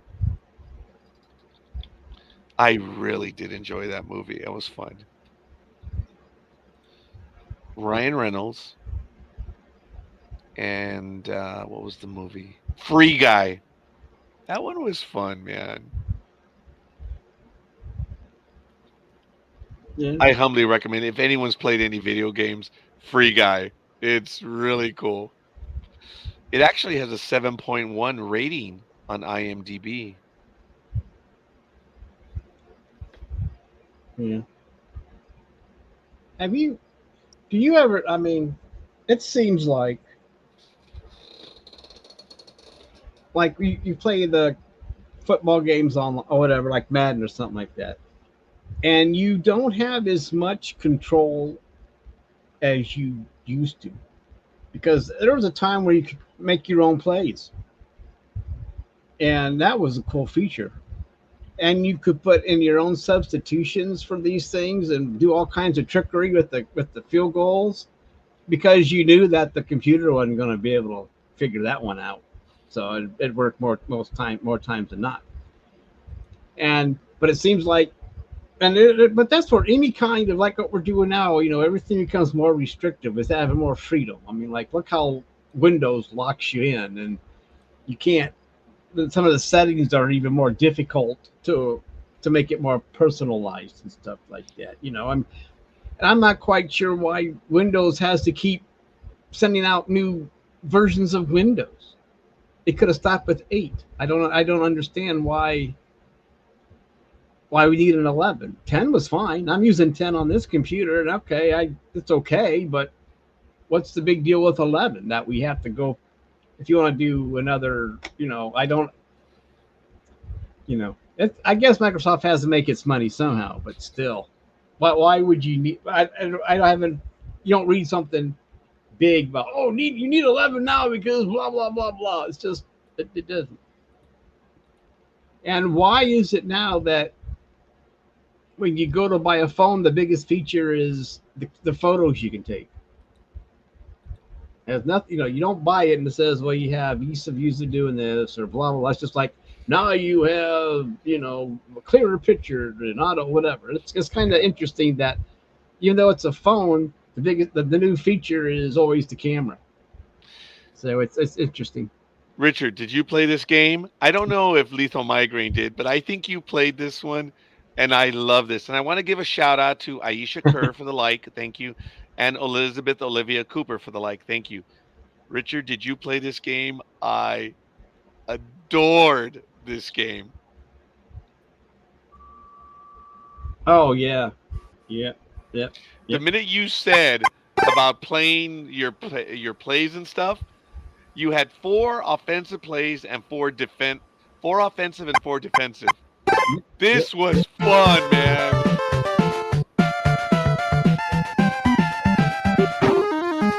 This was a fun game, man.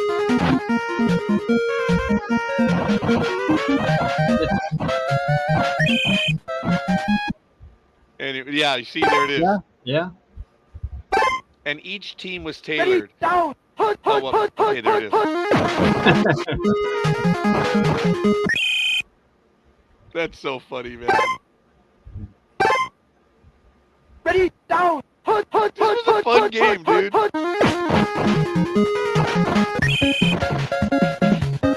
Yeah. But Indiana's playing Chicago. We're going to just do one more, Ready, folks. First down. and 10. Here we go. Hunt. Oh, he's in the pocket. He's got a man, and he's crossing. Oh, they nail him at the 41. Anyway, I am way out of practice on that. Sorry. But, Anyway, folks. the thing about that game is that if you would play like you play your friends, but if you play like the computer on your own in a season, you were never going to stop Bo Jackson and the Raiders. Yes, I remember the Raiders had 3 run plays and 1 pass play. And you had Bo Jackson, man. He was awesome. He would always break free.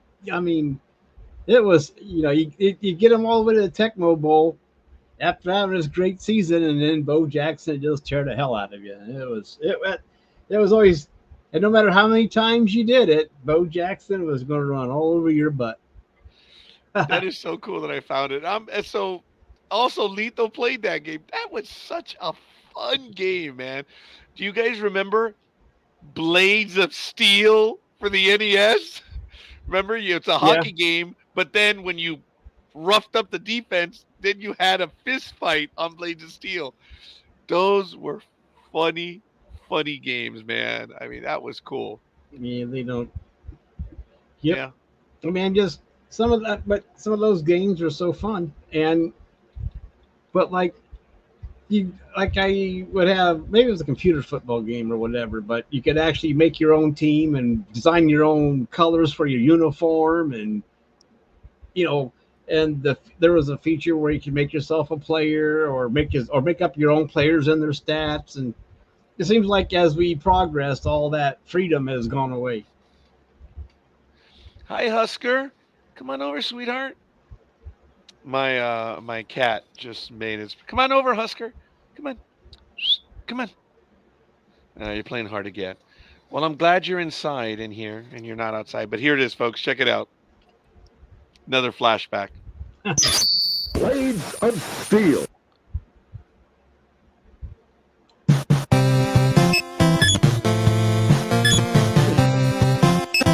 Dude, what a flashback. You played this one, right? I don't think I did. Oh, man. This one was awesome. Husker, come on.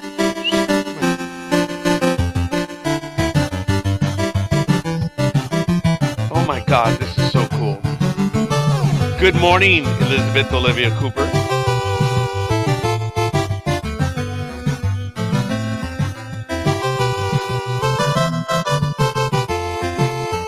I didn't know that. I'd forgotten. Do you hear the fan?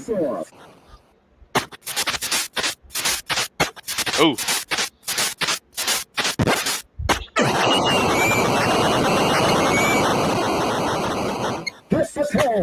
Oh. He shoots. He scores. I want to just go and see if there's a fight on this. But, okay. And it I was didn't play this game. And you see the clock up there. It's at 18 minutes still. It ran up to 20 minutes each quarter. Or each period, sorry. It bounced right off the ball. Yeah, the New York guy's not very good. No, it was ricocheting off of his hands. Oh, my God. I didn't realize both of my cats. I had no idea that Ash was here. I want to see the fight, guys. Face off. Yeah, I remember he would check you hard. Yeah.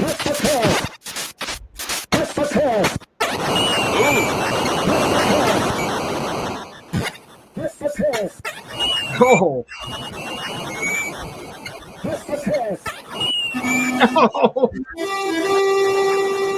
Wow, folks, it's almost turning into a blowout on this game. 3-0 with 16 minutes left in the first. Oh my gosh. Yeah, This is a 9-minute video. I want to see them duke it out. Face off.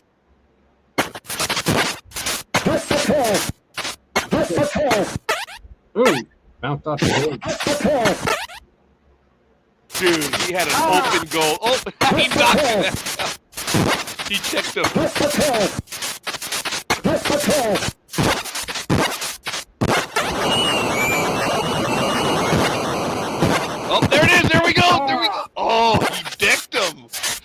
Patty. Yeah, hey Patty, we were doing the dating relationship for 2 hours. We're near the end now. We're having flashbacks watching. I want to see them work it out, man.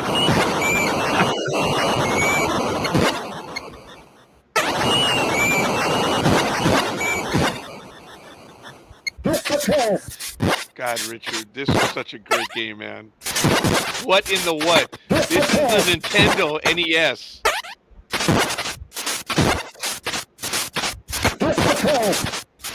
We were talking about Tecmo Bowl and now Blades of Steel. This was a Nintendo NES game.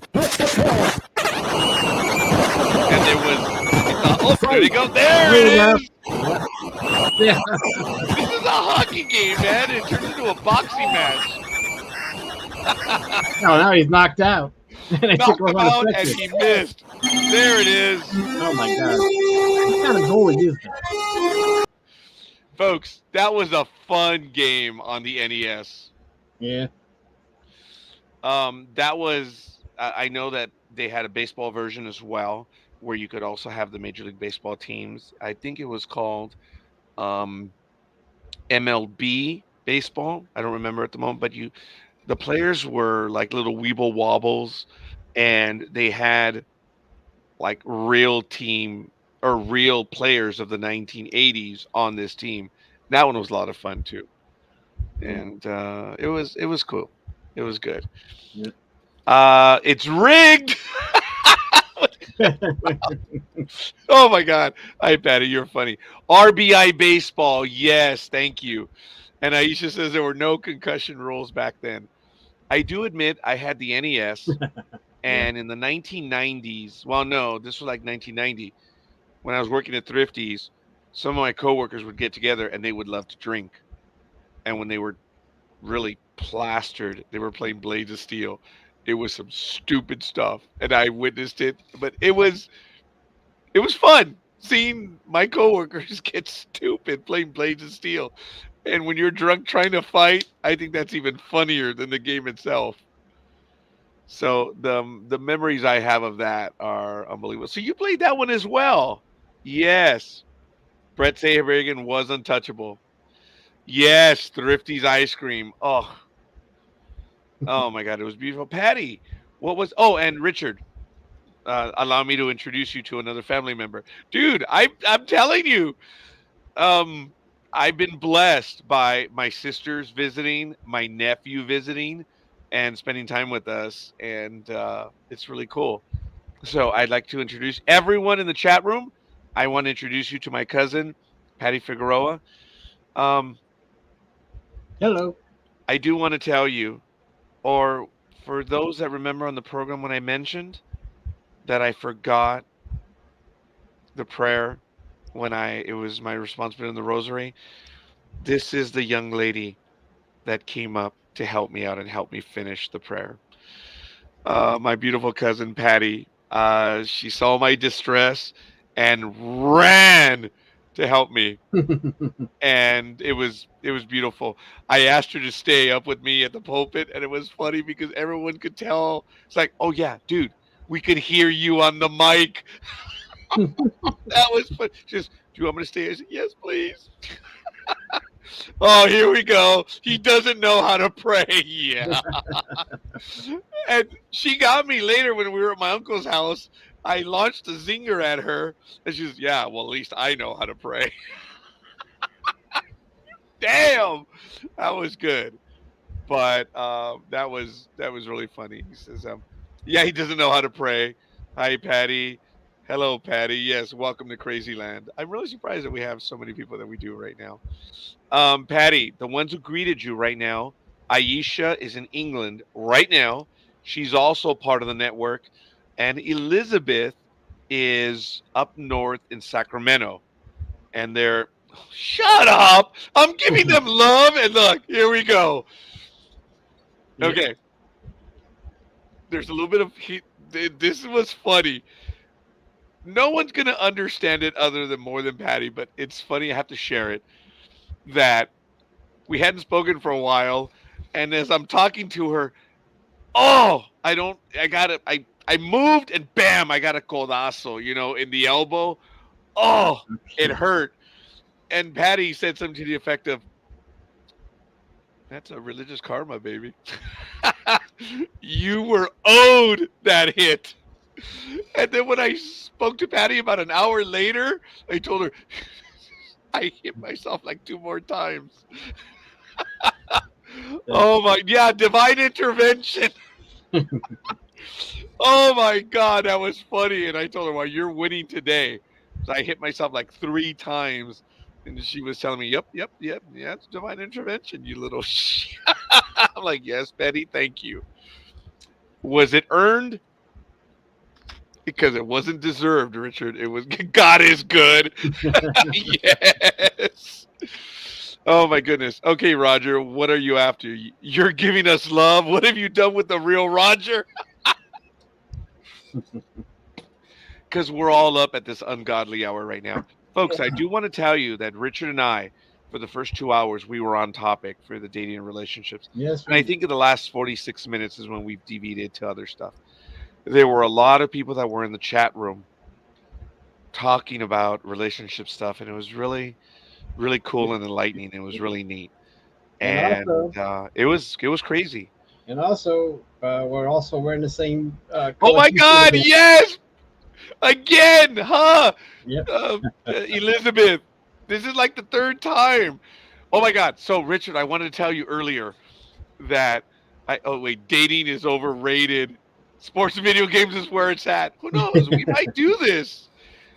We might do this more later on. But Richard, I wanted to tell you when we were talking about the shirts, I had a coworker. Her name was Veronica, and she was funny. She was flirty. She was really cool. But there was a moment where she says, "Oh my God, Roger, we've been wearing the same colors for like 4 days in a row now." I'm like, "Woo woo!" I was, we obviously are in sync. I said, "No, Patty, you and my wife are in sync." Oh my God, she died laughing. I told Maggie that at the time, and Maggie thought it was hilarious too because she knew Veronica. God, it was funny. Oh my God, those were the days. I wish in the chat earlier, but my throat told me sleep was needed. How are you feeling? Do you wish to join us, Elizabeth? Aisha, do you wish to join us? He didn't change clothes. Well, you know what, Patty? It was a tad embarrassing, but I did have a black T-shirt on that day. That's the best I can say. And we'll see if she lights me up in the chat room. Patty, if you are interested in joining us live, I can actually, folks, all of you in the chat room. I know all of you. Here you go. Here's the link. Oh, you still can't talk? So what's so special about that? Yeah. So So there it is. If you want to join us in the chat room, there it is. I still can talk, but it's the same shirt from the funeral. What are you talking about? I didn't wear this at a funeral. you wore your Yankees jersey? I did not wear that to the funeral. Oh my God. I had a black T-shirt on underneath, Patty. Forgive me a moment. I've had these glasses on Underneath all your day. Yankees jersey. Same shirt from the funeral. It was a black undershirt. Elizabeth says, "Oh, I can still give you flack." Yeah. All right. Well, knock yourself out. So yeah, you're Richard, I'm like, dude, I was like thinking we're going to be calling this soon. And now we get 3 other souls to join us right now. Ladies, if you care to join us, there's the link code. And if you're feeling it, put on the priest collar. Dude, I don't have one. I never thought of that. So same black shirt from the future. I don't have a black shirt on, woman. I have an orange T-shirt. So Elizabeth, do you remember last time when Richard and I were wearing our yellow T-shirts? I had a Lakers T-shirt on, and which was given to me by my older sister Rose. And here we go. Here's the judgmental crap.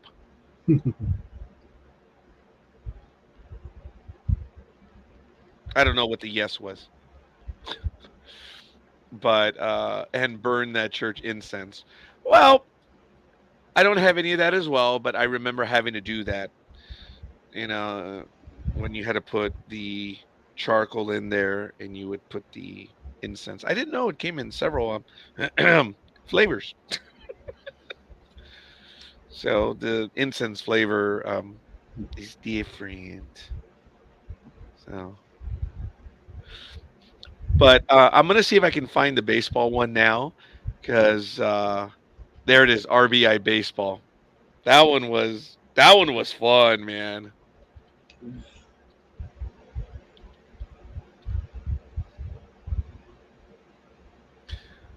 Oh my goodness, there it is. This one only runs about 224, so I'm gonna go to that one in a moment.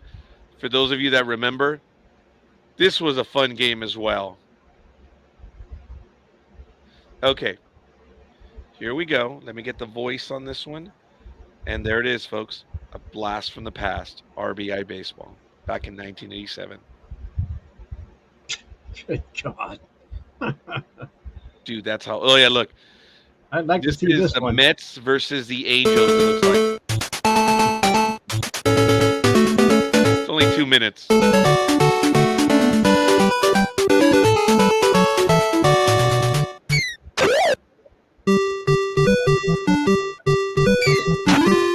This was cool, dude.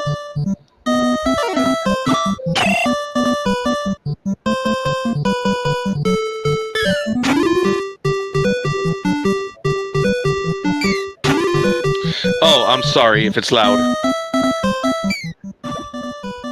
Ooh. Oh, Yeah, dude. all into the wall. Yep. Oh my God, where do you get find these teams with that infield? With that This was field? 1987. The ball was juiced even back then. Oh my God! Wow. Wait This a was a minute. cool game, man. This is Wally Joyner. Uh-oh. Oh, there we go. Drive. But it looks playable. Oh, and they would make errors from time to time. That was cool. So which one are you? Oh, I'm not playing. It's the video. Oh, it's a demo. It's someone who's playing the game online. Oh, See, where at? foul ball. Oh, and the pitchers would get tired after a while. So you had to use them properly. Who's playing online? Again, it's on YouTube recorded. Oh, on YouTube recorded. Yeah. I tell you. I see what you're saying. Never mind. Uh-oh. Dun, dun, dun, dun, dun. Oh, base hit left Oh field. my gosh! What the fudge? Oh my God, it went to the wall. I think the video's almost over. So Bobby Witt is pitching for the Angels. Base hit up the middle. Yeah. Oh, and it goes To to the wall again. Jeez.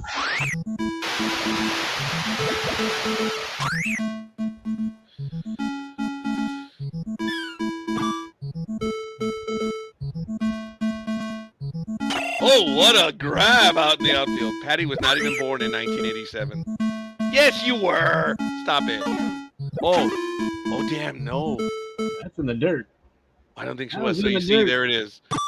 It is cool, folks. If I had a chance to play that game again, I would. It would be a lot of fun. But that was RBI baseball. Yeah. Sorry about that being loud, young lady. You Don't can they- do the 10-run rule. Yeah. Of course, you were in college back then. Yeah, I was in high school. I graduated high school in 1987. So, Anywho, that was a pretty good. That was. I don't know if I ever played that or not, but I think. Let's say I played the Intellivision baseball. That was fun. yes. Did you play both versions of Intellivision baseball? The one was like the 2D game, and then there was one where you actually had fly balls in the game. I just had the one that everything was hit on the like was hit on the ground. Yeah, it was the 2D one. I loved that game. Then the ball gets stuck in the ivy. I was quite good at that Intellivision game, and we had a tournament in high school, and there were a lot of guys that would talk a lot of smack there, and I never said anything. and we had it out as seniors, and I won the championship, and the final game was 1-0. Yeah. That was crazy. Tony Calvano, my God, was a great player. But my brother, sorry, I won that game 1-0. And my other seminary brother Fausto, when I went to go to the football game with them 2 years ago at the Raiders Stadium, he says, "Dude, I remember that. None of us could go into the senior lounge, and we were all at the door trying to listen. And when Tony stormed out, we knew who had won." And he said, "You were seated right there holding the controller with a little smirk on your face as he stormed out." Like, wow. I never ever said anything because I respected and admired Tony. He was a real athlete. I was the ninth pitcher on our 8-man pitching staff. Oh my God, those were the memories. That was awesome. But I won in television baseball at my high school. That was great. Okay. You should be. Wow. I didn't get a participation trophy. Participation trophy.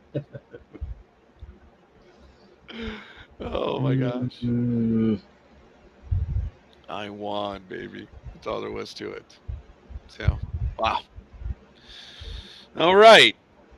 An hour later. How you doing, Yeah. buddy? How you feel? I am getting tired myself. Are you? I- All right. yeah. Well, you've been on air all day, Just about, yeah. almost in a way. Yeah. Yeah. But I did get a nap from and then my cousin is still here, she's gonna make fun of me. From about 2 o'clock to about 8:30. And I didn't put the alarm on, so my body woke me up at about 8:40.